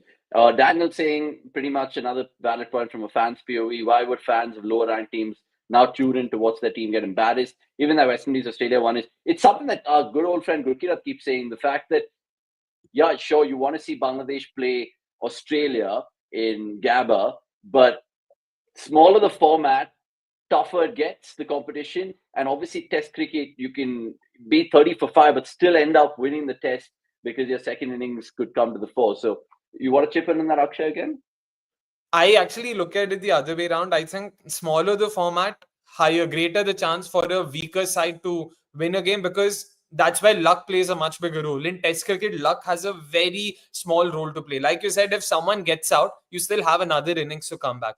You can play out 3 or 4 hours of attritional cricket without, like, this is something, even once again, going back to the same episode of For the Love of Cricket, Brody himself speaks about how you can let the game drift away for a couple of hours and then come back. That's not the case in ODI, so you can't let that long. You can probably let a couple of overs drift away and then come back. In T20I, so bhai, matlab, you leave an over alone and you're gone. One over could potentially make or break a game. And that's where, you've seen Scotland almost upset Australia. Afghanistan beat Australia. You've seen so many upsets happen in the shortest format because luck plays a very big role. It's a very high variance format, which is why it's appealed to the general audience as well. That there's a reason why T20 has been the most easiest format to grow, because a lot more fans are now into the game. You see that, now my side can actually win. There's a realistic chance of them winning. Now, Test cricket mein Zimbabwe plays India, I don't know, bhai. Matlab, it'll take a massive effort from the Zimbabweans to defeat a top tier side. Yeah, incredible. I mean, let's see, we as Test match romantics, if that comes to the fore or not. More great questions which have been coming in, but we'll park them for the 12th plan for sure. Chandran, I'm going to just make you a couple of quick points. There should be a separate discussion in the relegation system in Test for sure. Bring in the relegation system, but have a clause that one top tier team should play one lower team for a one match series, at least that according to the WTC point. Wishful thinking. Yeah, that's too many ifs and buts. And KK, even this one, we'll save it for the 12th plan segment. Welcome to the chat. Smash a like before we talk all things cricket further. Right. How do you want to guys do this? Because there's another pivotal chat by the looks of this thumbnail and the title, which is, I think, going to excite all of us if it comes to light. September 2026, they're putting apparently an 8-member board to get the Champions League T20 back. So let's talk about that and whether it will actually happen. Now, Akshay, the last time it happened was, 2014? It's seen 6 editions. CSK won it twice. MI won it twice. I think New South Wales was the other winner with another Australian team there. Sydney Sixers, I think. I thought one of the Trinidad won one, right? No, it was 2 Australian teams, then MI twice and CSK twice. And Perth Scorchers you went up. Yeah, and I remember the last CLT20 final was in Bangalore, if I get my memory right. So, look, lots of things about loving that competition. How it was back then, I think it was 3 Indian teams, 2 Australian, 2 South African, and 1 from Pakistan, 1 from New Zealand, 1 from West Indies. So, altogether, about 10 teams, groups of 5 each, and then top 2 players semi-final. Now, do you guys like that same format? Nick, I'll start with you here. We, again, spoke about it last week. But now, what are the pros? What are the cons in bringing something back to this fixture? I mean, is it the FTP? Is it the finances? Is it player availability? Talk to me. Firstly, it's a format that I have loved the most. If I go back to any other T20 tournament, I like this even more than the T20 World Cup. I don't know what purpose T20 World Cup solves. Because CLT20, and again, T20 World Cup is good for what it is worth when it's started, but you already have a 50-over World Cup. Now that franchises have come in, maybe CLT20 is something that can actually be something that you can use to say, okay, my T20 circuit is the best. You see, my teams have come on to one. But in that conversation only is the biggest con that comes about, okay, who will play? If MI Cape Town and Chennai both qualify to play the CLT20, who does Devil Dravis play for? I do not know. How is that decision made that, okay, MI के लिए Dravis will play because he qualified from SA team, he was topping the table, or what is the criteria for a player to choose? So to me, I love that format. But I think the biggest question for that is going to be, I don't even mind the FTP. I think they'll find a way because there's enough bilaterals which nobody watches apart from some of us combined. So are you going to decide the player availability? Who will play for whom? What will be the order of preference? Is it the home board? Is it the home country? Because every franchise league this point of time has a lot of overseas players. And most of them are going to overlap whether we like it or not. So to make it fair, you'll have to come up with a rule. And what is the rule? That's the only thing that I'm waiting for. Baki sab green flag hai mere taraf se. I guess that's the elephant in the room, right, Akshay, that we need to address. How do we kind of pick and choose in terms of which player plays for which team? Because, okay, fine, I understand IPL teams will have their core players because invariably it'll be the Indian lads which don't overlap with any other teams. But Devil Davis is a classic example. There'll be various other names which will crop up in a tournament like this.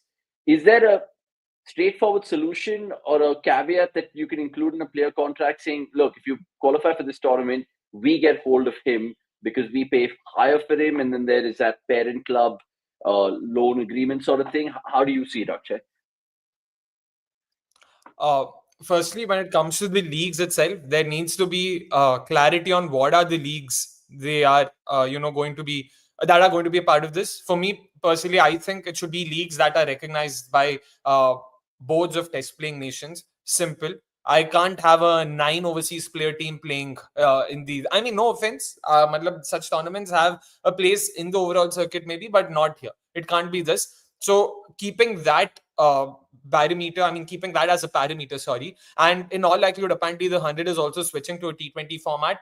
No surprises there because the contract ends next year. On top of that, you've got so many IPL teams spending in money, IPL team owners spending money, which means they want that. So I would imagine it'll be the 100 and not the Blast that makes an entry over here.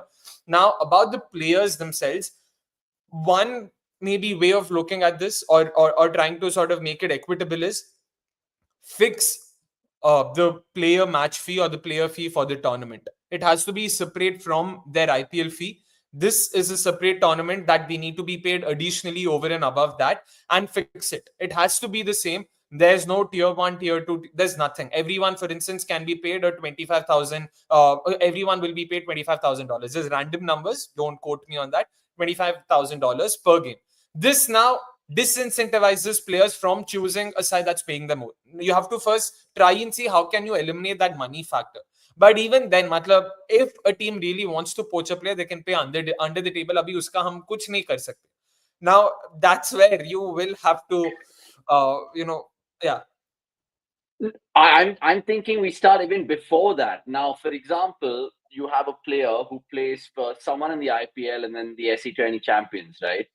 Is it on the player to go to those two franchisees and be like, okay, fine, am I going to actually get a chance in the starting 11 here?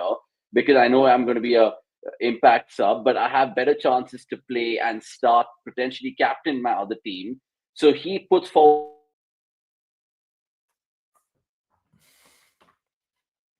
his request, and you'll see players follow. You say from the franchise, and they should have the mandate of who plays for them, who doesn't. Ideally, it shouldn't be with either, because that way it's always, if either the management or the player has the control, they will always go for the higher paying option, which is why I'm saying we have to eliminate that as an option. So ऐसा एकदम utopian scenario would be there will be a Champions League board or something who decides who goes where to equitably have all the teams at parity, but then you're trusting the board too much. If now the board itself turns out to be corrupt, then they'll be like, bhai, तू मेरे को ज़्यादा पैसा दे दे तू वहाँ पे चला, then it makes no difference. Which is why because this has happened.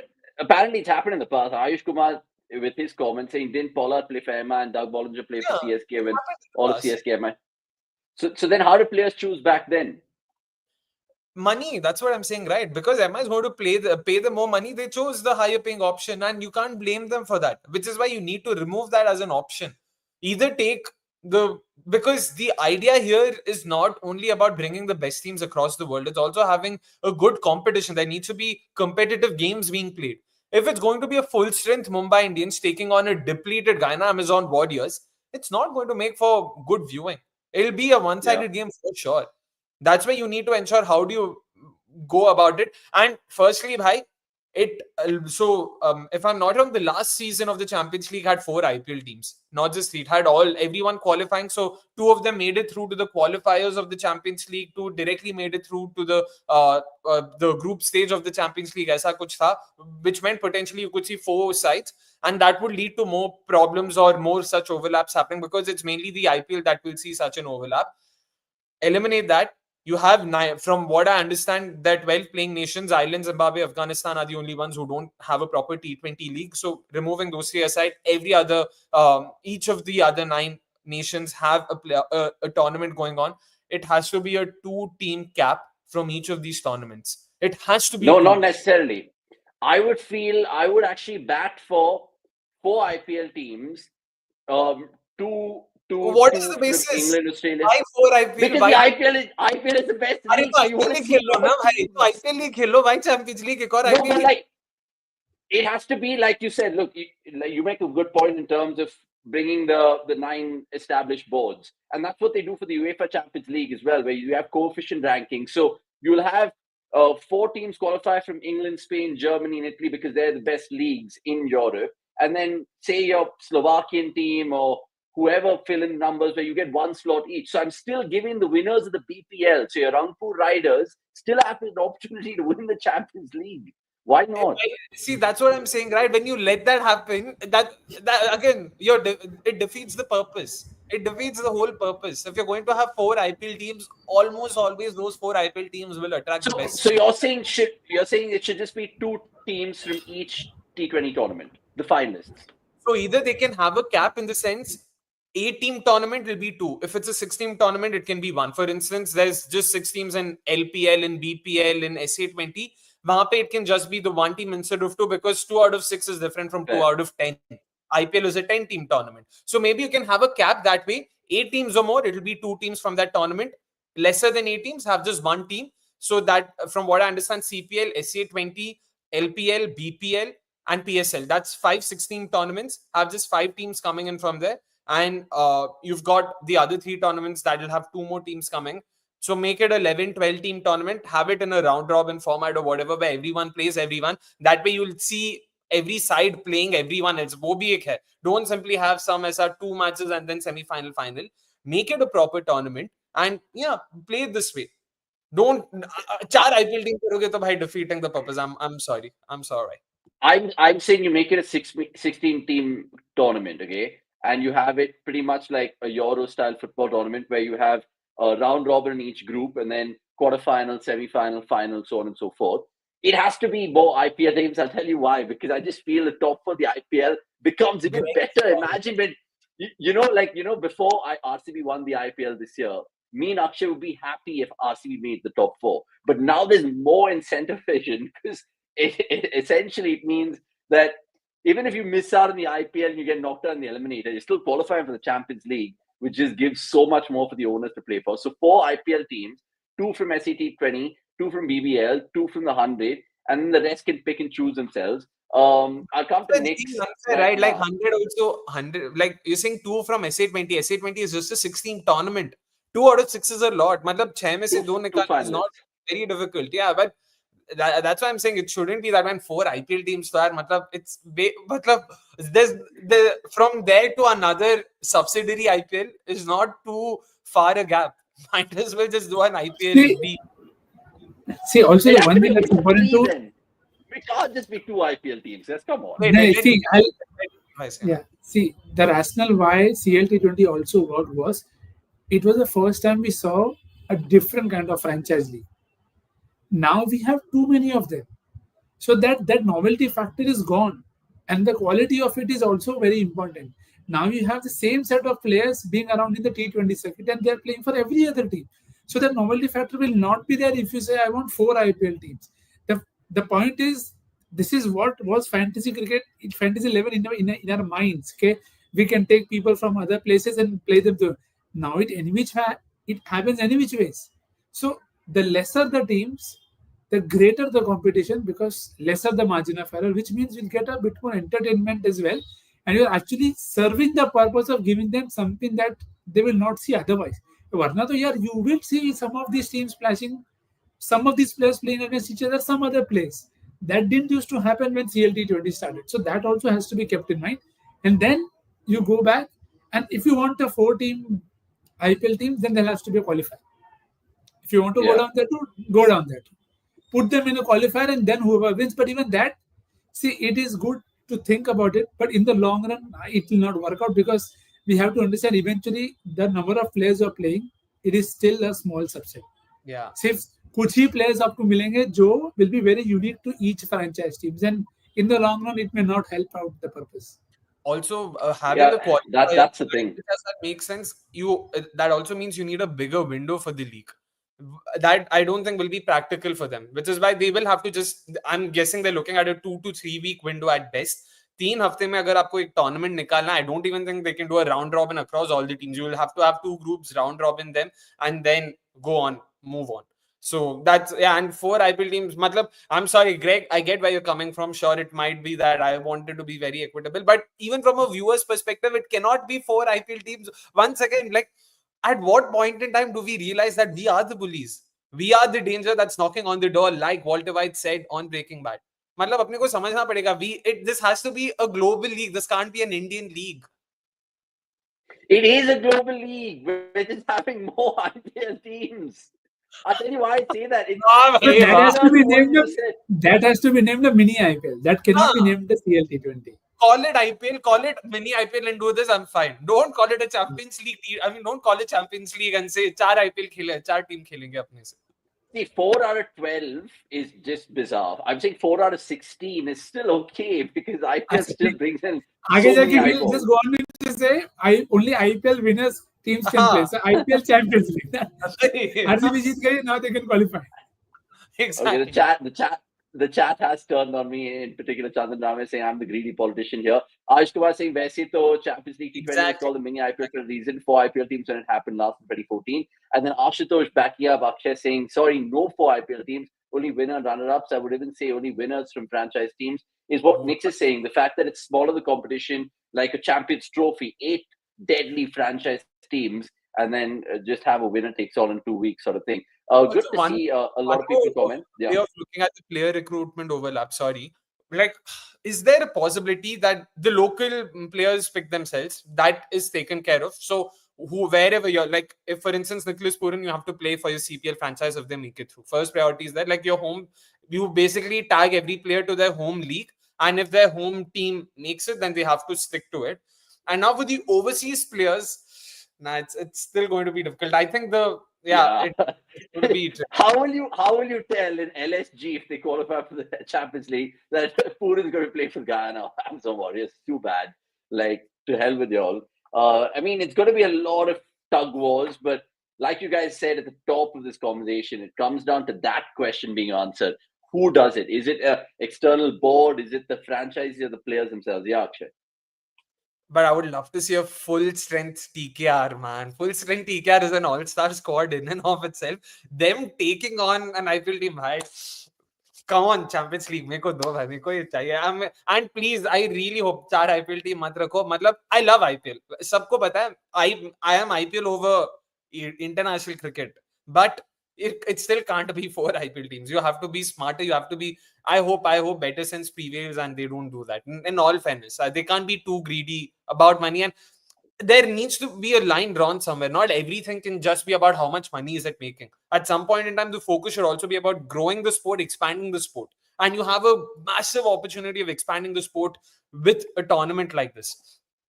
And I hope they organize a tournament elsewhere. Yeah, like organize it in, I don't know, like Saudi Arabia ऐसा एकदम novel venues पे जाओ जहाँ पे like that's how you grow the sport. Saudi was just USA. It can be something. Just go to a different when you don't go to India, Australia again. Yeah, I would say have 4 Champions League IPL teams. It's okay. I can, of course, beg to differ purely because, again, the points I made earlier and the viewing factor. Imagine, Akshay, RCB don't make the Champions League. Okay, There's only imagine this. MICSK ever watching it. Imagine 10 IPL teams playing in September. That'll be crazy. It's a, Why have any other yeah, team? that 10 will. IPL teams. Let's have that. That'll make money for But, sure. but even if RCB is not one of those teams, you'll still watch it, right? I'm saying 10 IPL teams, Baba. If RCB is not a part of 10 IPL teams, then I don't know. Then And I still want to see RCB play Rangpur Riders. So I want to see, like, you know how we see in football where United might lose to bloody, I don't know, some random team in Poland. It gives their league a little bit of a limelight where BPL is a laughing stock right now, for example, or the PSL. Like, imagine the Quetta team turn up and they beat like the Hobart Hurricanes and they pull their pants down. So it'll be really like fascinating to see how that goes. Sudarshan Sandhu saying, how will team share foreign players? That's something that we've been discussing since we brought up this conversation. Rosa Luxemburg saying, sorry, say that again? I'm saying salary cap, just having a separate fee, separate contract for Champions League. I think that's the only reasonable way. Uske baad bhi, if a team decides to poach a player, then you can't do anything about it. If it's coming from the ICC, I think they will try to be the overseeing committee, which will be good as well. Rosa saying no, but I would say 3 teams definitely for IPL because at least there'll be context. Everyone anyway tries to be in top 4, but now they want to be in top 3. Again, it gives more limelight to the IPL tournament. If only champions play in CLT20, then there's low chance of player overlap. That's also there. Like imagine you just IPL champions, PSL champions, VBL champions, something similar to the global league happening right now, even though they don't have the razzmatazz of the IPL teams. Mitchell Stark hasn't played for Sydney Sixers in years, so how can the home team apply for him? It depends on whether he's in that current squad. You can't just be drafted in just before a Champions League game. One thing, I don't know if you guys saw the Global Super League. Guyana Amazon Warriors had other West Indian players as well. Matlab, not just players of that. I was like, भाई, फिर तो आप क्या कर रहे हो? क्या कर रहे हो? मजाक बना के रखा है. Yeah, exactly. And Ashutosh makes a good point. Like football fans keep saying, we hold 2 trophies now. Then you can go on and say that. Because look, Chennai, I think, were holding 2 trophies for 2 years, right? 2014, did they win? No, 2014 KKR won the thing. But the only ones. MI 2010, MI 2011, no. CSK 2010, I know. MI which 2013, MI 2013, sorry, yeah. And you could very well have. Sorry, there's a say. Funny anecdote. Recently, in some interview, I'm forgetting which one, Rohit Sharma shared an anecdote about the MI 2013 Champions League final. Anil Kumble was their coach. Apparently, before the toss, Anil Kumble, the teams had a chat ki, yeah, we win the toss, we'll bowl first, we'll do our thing. Apparently, Rohit Sharma has gone, won the toss, opted to bat first. He's come back. Anil Kumble is like, Rohit bhai, kya? Matlab, we decided we'll bowl first. I was like, nahi yaar, Anil bhai, मैंने surface देखा वहाँ पे, वो batting बहुत अच्छा लग रहा था, batter friendly था, तो I bat first. But apparently he'd forgotten what they had decided. So he yeah. Like, bro, how do you forget what? Like, yeah. Like, I don't think you should be saying such stories. Like, it's not funny, it's scary.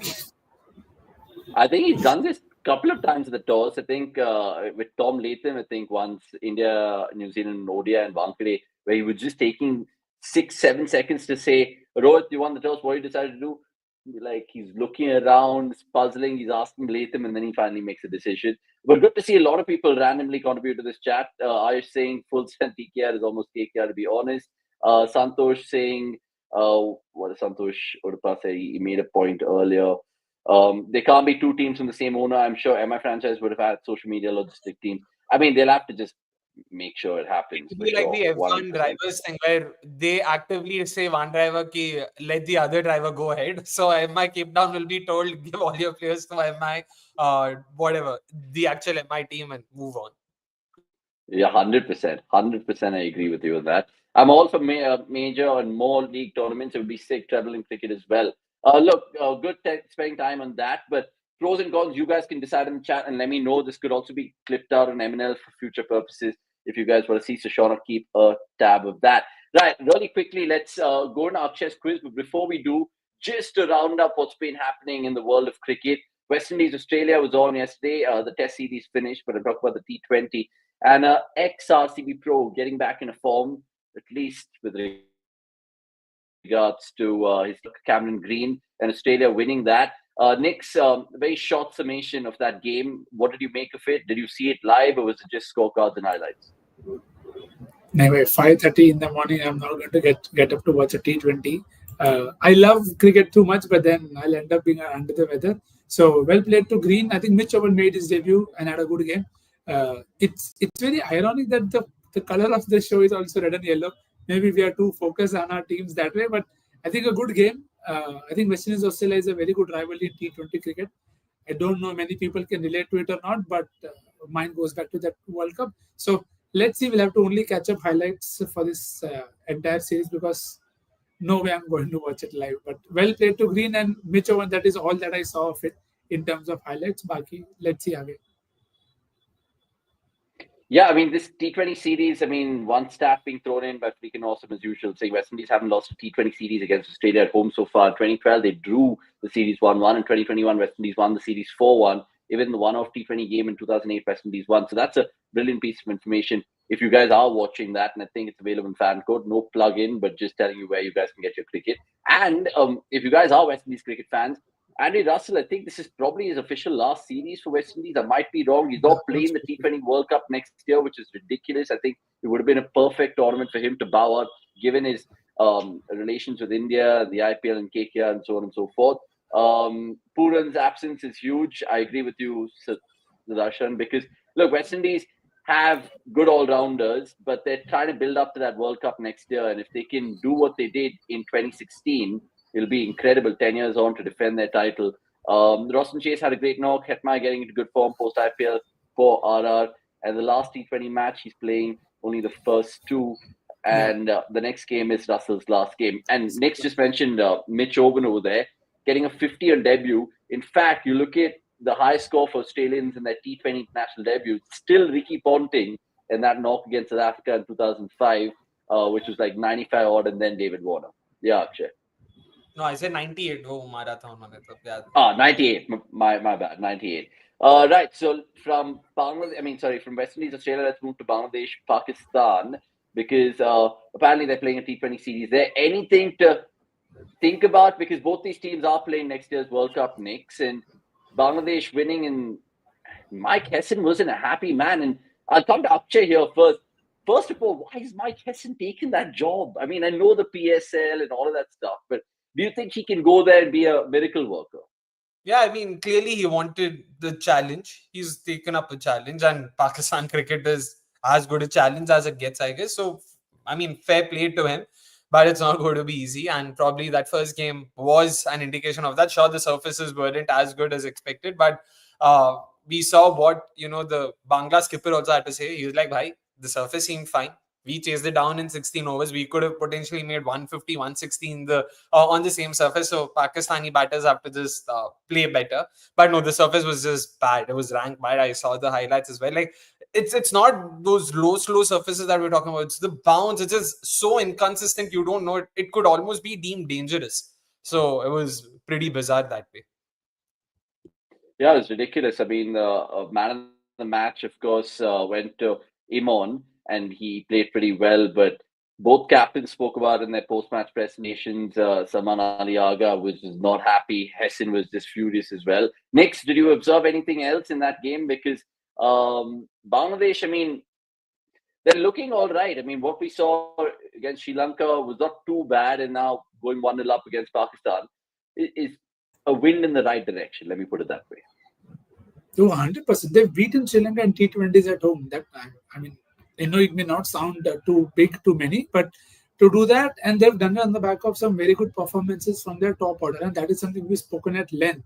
You had Tanzil Hassan doing well against Sri Lanka, and now I think Imam also had a good knock in one of the games. Litton Das, as you can see in that image, Das other came good in the second T20, if I'm not wrong. So it's a good sign for them because they are a side that is looking to get their next set of core of batters who can come good, because we've always known they have Tuskin, Tanzim Asim, Sakib, new bowlers. We're not worried. Mehdi Hassan, the bowler, came on and took wickets, and that is something I find it very fascinating with Bangladesh, that I can't think of any other team that has off spinners taking wickets so consistently. You can look at other teams. How many teams do we see where all-rounders, off-spinning all-rounders do so much damage? So it is really fascinating how Bangladesh continues to throw surprises. I just hope if they can go on and beat Pakistan also, that could be very massive for them with the World Cup coming around next year as well. Yeah, 2 more T20s in this series. So stay locked on cricket.com. You can check out all the scores and written articles over there. There's, of course, a Tri-Series going on, even in this format, the T20s, which is Zimbabwe, South Africa, New Zealand. Zimbabwe not really getting anything right so far in their cricketing calendar. They, of course, went down to England and then they came back. They saw Mulder score triple down. Then they've gone into this Tri-Series thinking they can ruffle a few feathers. Hasn't gone that way, Akshay. I mean, nothing really to choose from the scorecards. Sure, your young South African batters coming to the fore, and we presume that they would do so with Brevis, Pretorius, so on and so forth. Anything that you've observed, I mean, from this series, even from the outside, reading articles, gauging scorecards? No, haven't really caught up on this. I'm yet to properly catch up. What I'm hoping for is just Bangladesh getting Zimbabwe getting some very important experience and match practice. So irrespective of the results, I hope some of their players, because I do like the likes of Brian Bennett. Test matches में उन्होंने अच्छा किया है, great all rounder to have. If I'm not wrong, he did score a 50 somewhere. But yeah, I'm hoping they just, like, these games go a long way in helping them understand what it takes to beat some of these top flight nations. But I haven't caught up on it. Hopefully by the end of the series next week, I'll have a lot more to say on that. Yeah, next, New Zealand, South Africa haven't really kind of put a foot wrong. I know they played each other and New Zealand won that game. But do you see a gulf in class between these three sides, especially between New Zealand and South Africa? Because obviously Zimbabwe are really fallen behind. I mean, fair play to teams, because I think New Zealand have come up with the best possible squad. It's as full strength as it can be. So you would expect New Zealand to do well. What has been very interesting is South Africa have been very open to a lot of, in my words, Jaimatadi, where you had Mutsambe coming in at 4 at times. Rassi Anderson batted at 6 in one. Brevis batted at 6 in one game. So they're trying to see things for the future, and that is how you have to use such games. So I think New Zealand might eventually go on to win this, which is fair.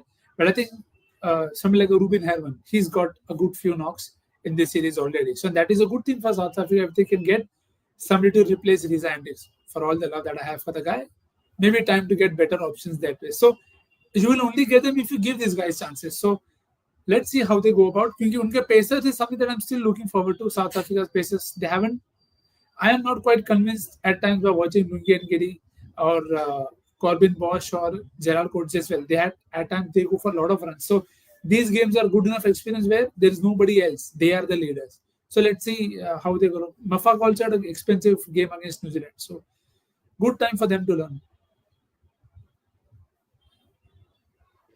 Yeah, I mean, you look at even the names of, say, Berger, George Linder. I think the scouts, the T20 scouts, whether they're RCB scouts or whether they're MI Emirates scouts, it's a chance for them to look at players and be like, you know what, we could find a diamond in the rough here. So something to really take note of really quickly. And I know we're strapped for time because we're short way over our general MNL proceedings, but we like it that way, so don't worry about it. Max 60. Do we watch this tournament? Akshay, can you name a few players? Because I was actually going through the squad. Ankit Rajput is playing, Rishi Dhawan is playing, and then a bunch of random other names we've heard, which is Matt. David Warner's playing. Who watches this apart from those random people around the stadium who are forced to probably be part of the tournament? Shots fired. Sorry. Shots fired. No, but I mean, again. Yeah, go on. It's like, I don't know, man. I don't know. Like, at some point in time, there needs to be some control over, the mushrooming of leagues that's happening. And especially with leagues like these, personally, I think it's fairly obvious what's happening. I don't want to spell it out. I don't want to put it out there. But for those who need to understand, they understand. And I'm not going to. It's not the fault of those who are watching it. They are watching it because it's being showed to them. So it's on the ones who are organizing it. You can't like what Nikhil bhai dekhe na dekhe, the league is going to go on. Now it's up to the board, especially ICC has to take cognizance of this. Like you can't keep letting these leagues happen. And Cayman Islands, Bahamas are infamous for something. If there's a cricket tournament that's happening there, I mean, 2 plus 2 is equal to 4 is not something that needs to be told to someone. That's all I'll have to say. But half of the Italian side is playing there, and they are going to be featuring in the tournament next year. So maybe some match practice for them, the likes of Joe Burns, Ben Menenti, his brother Joe Menenti. No, what Adam? No, what's Ben's brother's name? I'm forgetting. Joe B. Menenti again. Harry Menenti. So ये सब खेल रहे हैं. तो ठीक है. I mean, whatever. I'm guessing it's also in some sense for those who are like Curtis Camper and the lot, like those who don't get a lot of franchise cricket experience. This is also their way of getting some experience too. It's not all bad, but it is mostly bad, and that needs to be recognized. Daniel Matthews saying, who is what is he saying? Who even is living in Cayman Islands to watch all these leagues? I mean, a lot of people who want their money spread across Cayman Islands is a place. Don't ask me. It's just all the names and series I've been watching. A lot of Afro-Americans and Indians, like all of these Caribbeans. It's anyway. It's also inhabited by people like them. So it's not surprising that cricket is being watched there. Should non-contracted Indian players be allowed? Absolutely, we've been advocates of it because it just makes opportunities even more in the game for the players as well. And Ayush going on to say one West Indies Test player, Sadrik Descartes, is also playing the Max 60 along with Martin Guptill as well, which is incredible. And Greg cheekily saying Max 60 match fixing league. It isn't, man. It isn't. We'll not even go down that path. And finally, because we saw a good old friend, AB de Villiers, return to action with the World Cricket Legends. Akshay, the only thing exciting me in that tournament is the fact that they're bringing back bowl-outs, which in fact decided that South Africa-West Indies game. It was a shocking bowl-out. If you guys saw the highlights of it, West Indies went 1, 2, 3 missing, and then, of course, getting things in their favor, but then South Africa holding their nerve. Why can't bowl-outs come back? And have you guys made any sense of this competition? I'll start with Nick's here. World Cricket Legends. Very glad you didn't ask me for Max 60 after that introduction, but I'll go on about this one. I am absolutely a fan of bowl-outs, but I think they don't want it because they feel it's just one facet of the game involved, and they want batters with that. Tum bhi kuch karo. Because where else will we see 2 super overs in one game? We saw that in the IPL. We saw that with Afghanistan as well. So I don't mind bowlouts. I find very fascinating that can bowlers execute a Yorker when they want to? Sheldon Cotton almost did it. Wayne Parnell did it. So it is. I find very entertaining in terms of watching. I don't mind that. But I think that was a good fun. I would want to see more of it because it's not a skill that we see often. That 6-inning competition that we have in the IPL or the bowlouts. These are good entertainments to have when there is a nonsense delay when the game goes on for 5 hours. I would rather watch this in the middle than watch hundreds, thousands of ads. Or maybe it's good for people at the venue also. So it was a good game. I didn't catch the game much, but I saw the bowlout, yes. Akshay, where do you stand in this kind of tournament? Do you think it's going to be a precedent going forward when, that's good. You can tell me you're a weatherman without telling me you're a weatherman with the Manchester sun eking out. Akshay is in Manchester for all the uninitiated. But just coming back to this World Cricket Legends, which is happening in the UK, why would you want to watch it? Because your favorite ex-cricketers playing in that tournament, 5, 6 years, 7, 8 years from now, Rohit and Virat and Maxwell and Smith will be playing in this tournament? Or is there more than meets the eye? So you laugh upon it, Akshay. Tell me why. Firstly, आपने सवाल गलत पूछा है. Why do you want to watch it? I don't want to watch it. Who said I want to watch it? At all? Yeah, no. And then you ask, what is the most exciting part about this? The most exciting part is the fact that I don't have to watch it. क्या चल रहा है? I'm sorry. Which is why I say ICC needs to recognize कि चल क्या रहा है? Why is this a thing? And I hope they're like Virat Kohli, the likes of Virat, Rohit, and all have no better than to just take part in such leagues.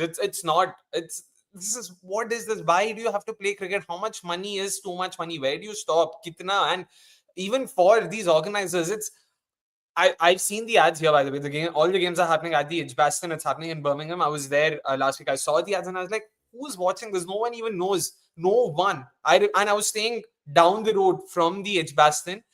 No one had an inkling of an idea कि boss यहाँ पे tournament होने वाला है. So why is there a dearth of cricket? I don't think so. So why are these leagues happening? I don't know what purpose.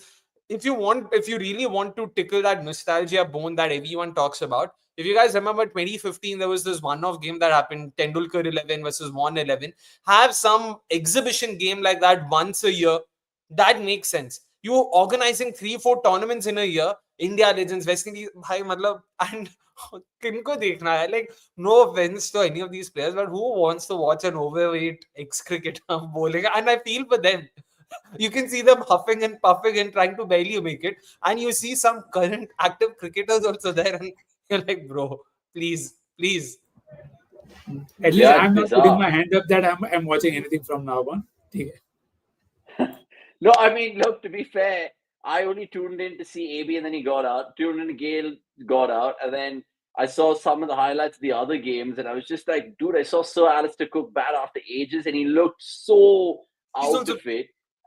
Yeah, he's also playing. He got cleaned up by some Pakistan pacer back in the day. But I don't know, like going forward, even if MS had to play this or Virat had to play this, I would more likely to watch like what Akshay just proposed. Like when I think Vaughan and Tendulkar had their 11s and they played that one-off game in America where Sehwag was singing and still hitting Anil Donald for sixes in an MLB stadium. That is fun. But yeah, just the bowl-outs, I'm guessing, will probably take a little bit. And of course, India pulling out, not playing Pakistan rightly, wrongly, you guys can let me know. Right, we've really stretched time this time on Monday night, and I know Akshay needs to go because it's still Monday afternoon for him, remember? And even I need to get on with proceedings here. So let's move on to, of course, Akshay's quiz, but a reminder of what to watch this week, because like we just concluded in the last 20 minutes, plenty of cricket, whether it's test match cricket and India-England starting on Wednesday, whether it's that T20 series, you can check it out. All the dates available right now on this graphic. Right, time to move on to the Quiz Masters quiz, who wasn't there last week but still has the answers to them.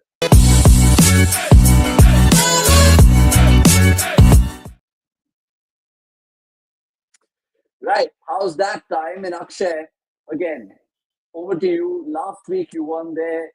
Can you tell us why you weren't there and also what were the answers to the question before? Why? Because unfortunately I had to bounce, right? So the idea was that I'll do the show till 9:30 and then bounce, meet a friend, and then catch my train to Manchester. Unfortunately, the game went on till about 9:45 and I had to really leave. I was getting late, so which is why I had no option but to leave. Like I said, I was waiting on the back end of stream. I was just hoping, kuch to ho jaye, chakka maar lo, kuch to. And unfortunately, the way it ended, it was such a bittersweet feeling where I couldn't even be a part of the stream, and the game also ended in such a dismal manner. But yeah, that was why I wasn't there. And of course, coming to the question itself, there we go. Very simple one. Had 5 instances, or rather 4 instances of something. I'd probably shed 5. There we go. With a blank in between. All I wanted is for you guys to fill in the blank.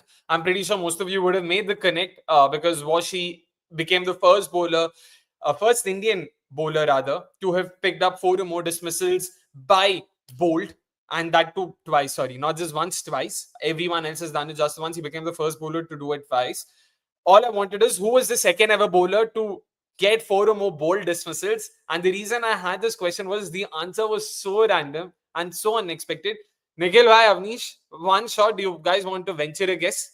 Who is the second Indian spinner in the history of Test cricket to have taken 4 dismissals by means of bowled? Wow, good job. कहीं पे तो mute पे बात करना था.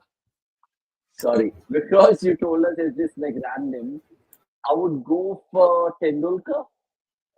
Interesting. Okay, and Nikhil bhai? Ganguly, okay. वाह, troika में से तीसरे को मिस कर. That's Virender Sehwag. Who has? I knew it was Was it in Sri Lanka or was it in India somewhere? No, this was also in Delhi. The first 2 instances both happened in Delhi. First one, of course, was Anil Kumble. There we go. Anil Kumble versus Pakistan, Delhi 2007. And Virendra Sehwag was versus Australia 2008 in Delhi, just a year later. And then you got Ashwin, Jadeja, Washi, the last two occasions, of course. Coming to this week's Howzzaat. कहाँ पे भाई इस बार का सवाल? यहाँ पे है इस बार का सवाल. Once again, you've got 5 test matches. I want you guys to identify what connects the 5 test matches. Okay, to be clear, you've got England versus India, Birmingham this year, England versus India, Leeds this year. Then you've got England, India, Manchester 1990, England, India, Lords 1990, and England, India, Kia Oval 2007. So these are all test match encounters. Firstly, this is not an exhaustive list. To be clear, these 5 test matches rank on top of a certain list. So this is the top 5 instances of a certain list. I want you to identify what are these 5 instances on top of. तो देखना किसी को पता चलेगा कि नहीं. Very interesting. In fact, I was pleasantly surprised with this list myself because of certain, expectations or stereotypes that we've heard of venues in general. If that's a hint, so be it. So let us see if someone gets it. Once again, England, India, Birmingham 25, England, India, Leeds 25, England, India, Manchester 1990. And then you've got lastly England, India at the Oval 2007. Let's see if someone gets it right this time around. So that's the question. And like always, guys, do not enter your answers in the live stream, in the live chat. That is, wait for the live stream to end and key in your answers in the main comment section in order to remain eligible. I don't think we've had someone join us in a while. So please do comment, do let us know who you think, what do you think is this list a part of? And yeah, fingers crossed we'll find someone soon. Can I guess? आप नहीं यार मेरे को डर है कि गलती से कोई वहां guess private chat and then I'll say yes or no. I have already sent my first question.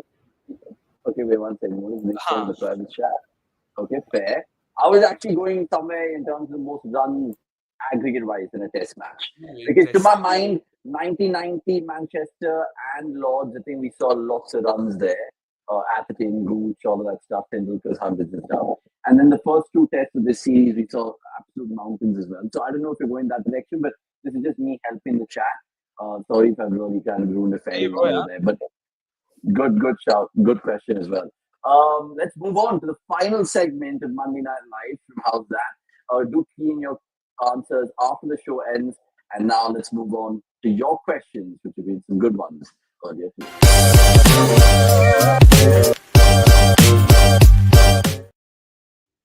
Right, let's take some random ones which came through this evening for us, which we missed. Are you guys living in England? Saying Rosa. Akshay is currently vacationing in England. I'm colonially hungover, and Nick has nothing to do with England. Let's do that. So, Indian boys, I'm Bangalore. Nick is Mumbai. Akshay is also Bangalore, but temporarily in UK right now. Greg asking, what is our next series after the England tour? Asia Cup. Yeah. Oh, I mean, from a test next West Indies, October. Correct, fair. Let's move on and get some more questions. What's your take on the prices that players have gone for the Maharaja Trophy? Now the KPL starts August 11th. I think some of the squads are out. Hubli Tigers getting Devdutt Padikkal and Abhinav Manohar this time around. What are the prices? I mean, Santosh, you can tell us. I mean, have they gone for exorbitant amounts? Akshay, do you have any knowledge of this? Yeah, exorbitant. Matlab, it's on par, right, Santosh? Like these are the prices. Last year also, Abhinav was the highest.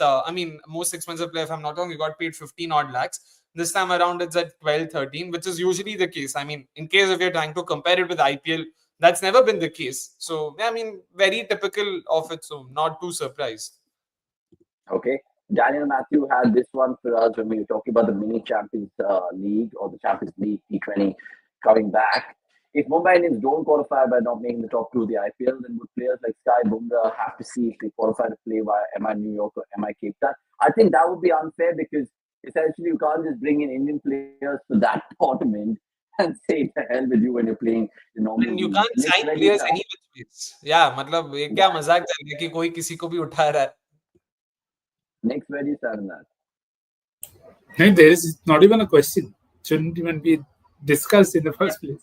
Sanjay Dutt nahi from Munna Bhai. We will move on. Bas. Nahi. Okay, let's move on. There were a few more coming in with regards to our test chat also, which I'll take in just a bit. But the one that I like, yeah, I mean, KK Bhaskar, Subramaniam had this one. Why can't Sundar slash Jadeja play free like Mulder for South Africa to blunt the new ball so that our stroke players can come in later and play freely? Next, I mean, Mulder did it. Now people are asking if Sundar and Jadeja can do it. I think Jadeja I'm more confident of. But then my point is, aren't we too protective of the batters? What is the job of a batter? The job of a batter is to see off the new ball. Earn your right to get score runs. Yeah, I just feel sometimes we make it too easy for the batter. Okay, he can't play swing, and why is he in the team? You can't have too many of them in the same team then. So I think it just tells you why cricket is what it is. There are specialized jobs. You want a night watchman also. You want a guy at number 3 who can blunt the new ball. Why? You'll have to earn your right to do something at least. So uh, if it's a long-term call with Sundar, I have no problem because then you are using a resource and putting him at a place where you feel he can come up. But there is still plenty for Sundar to work on in terms of the shots that he attempts and all of that. But then it's up to you to make that long-term call, which is why I keep saying it is a very important thing to figure out what is a longer. You cannot play Sundar at 3 for 2 games, and then when he comes back to India, you have somebody else playing at 3. That cannot happen. Whatever you take a call, have it for a longer term. And if you want to play Sundar at 3, do it. Jadeja will not play too long. He's happy at 6. Find somebody else to be that guy there. Even in test history, if you look at it, all your number threes are proper batters, and hardly anyone's an all-rounder or let alone a spin bowling all-rounder. The only thing or person I can think of right now might be a Bethel, maybe. I mean, in that mold, a spin bowling all-rounder batting at the top of the order. So let's see how that goes through. Parth said this earlier to me. Avnish was excited 3 Karnikas in 11 before the series. Now only one remains. You guys never feel shy to let go. It's okay. I'll take the bullet. Jan asking us, Akshay, why can't India have 5 to 8 set test venues to build a culture? Random question, but what's your short answer to this? Because logic is not a concept that's understood by BCCI. That's all I have to say. I mean, I agree with Dhyan. It should be a thing. In fact, players themselves have voiced their opinion on this, which is a rare occasion in and of itself. You don't often hear players voicing out their opinions, but you've heard all of it. But for some reason, BCCI thinks it's important that we build 100,000 capacity venues in tier 3 cities, जहाँ पे population ही शायद उससे थोड़ा ज़्यादा है.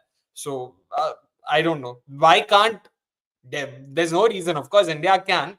Now the question is, do they want to? It's the same way. Like, it's not about can they, it's about will they. That's it. Yeah, like you said, Virat also has advocated in the past that India should have 5 test centers. Now maybe the 6 with Ahmedabad over there. But again, it's about how we can grasp that information and see it through. Next, Atheo had this one about West Indies cricket after their shocking show against Australia. What do you guys think about West Indies' future in Test cricket? Also, thoughts about Lara's swipe at the IPL and T20 league decline in the West Indies cricket realm?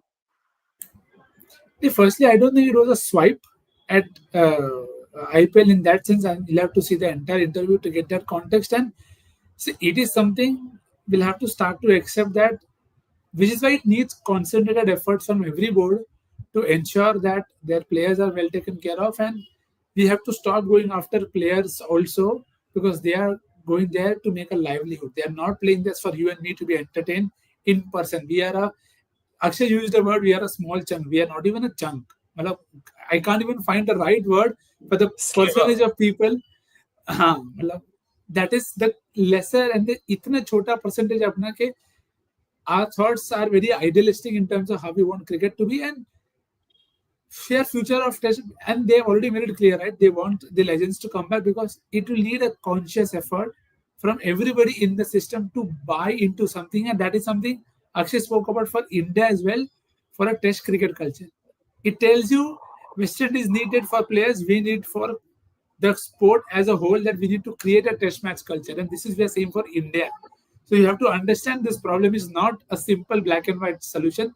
It's a lot more grayer. And if you take everybody into the system and you give them enough money, like say a Karun Nair or a Pujara, they need to get as much for playing a test cricket game as much they get for an IPL contract. It will not happen immediately. And it is not practically possible to give them that amount. But somewhere down the line, if it happens, then you'll see good cricket across formats, across continents. And it's very interesting that West Indies got 3 of the big dogs to come and have like a emergency meeting. Clive Lloyd, Viv Richards, and Brian Lara. I mean, incredible. Just to revive West Indies cricket, because what we saw against Australia was absolutely ridiculous. Come back to the India-England series earlier. Syed had this one to ask us, and we didn't take time for it. We didn't mention his name, in fact, Abhimanyu Ishwaran. Akshay, a real quick one from you. When will he get an opportunity? Would it even come this tour, or would we have to wait for the home series? Or will he even be a test cricketer by the end of his career? As things stand, I'd be very surprised, in all fairness, because I was rooting for him, but he's not made it any easier for himself. You have to make those 1 or 2 opportunities that you get count, because that's how skewed the game is. It's so difficult in a country like India with so many talents and so many players coming through the system. You will just get 1 or 2 chances. Despite that, in all fairness, Ishwaran's gotten a fair chunk of a fair share of chances in the last 3-4 years. He, if I'm not wrong, averages in the early 20s after having played 30 odd A matches. That's now who do you sort of hold accountable for that? So he can only, I don't want to sound very harsh once again, but you can't now fault the system or the selectors or the think tank. Like, beyond the point, you'll also have to just own it and say, yeah, unfortunately, I couldn't make it count. And again, it's not a dig at him. It happens. Cricket is a game of very fine margins, and you can't come good every day, and it happens. So he might be a very good player, but unfortunately, in those situations when he had to make it count, he couldn't, and which is why, in all likelihood, I'd be very surprised if he gets a game anytime. Fair enough. Finally, before I let myself and Akshay and Nikhil go, our question, which can wrap up the 12th man segment, is a long one, but I'll rephrase it for Dhyan and people who are wondering what our test team should look like, or squad. Nick, would it be similar to the test squad that we're seeing right now? And are we missing any massive test match player that is in the periphery of the Indian cricket team but is not currently on display? So that's my question, to rephrase his longish question. I can't think of too many people who I feel are already ready and they aren't getting enough chances. I think Kamboj is now with the team, so I expect him. He was the name that I wanted to see. So he's someone that I would happily see for a long time. And sorry, but I will want to fast track Sai Kishore. Wherever it happens, I feel he's the guy who is ready. And it will be absolutely fascinating to see if, come West Indies, Sundar and Sai Kishore are India's 2 spinners. It's going to be a puzzle. Tick for me in terms of people I wanted to see as a pair together. So let's see if that happens. And then even our GT quota allegations will come true, because of course Raj, Prasid, Sai, Gill will be incredible.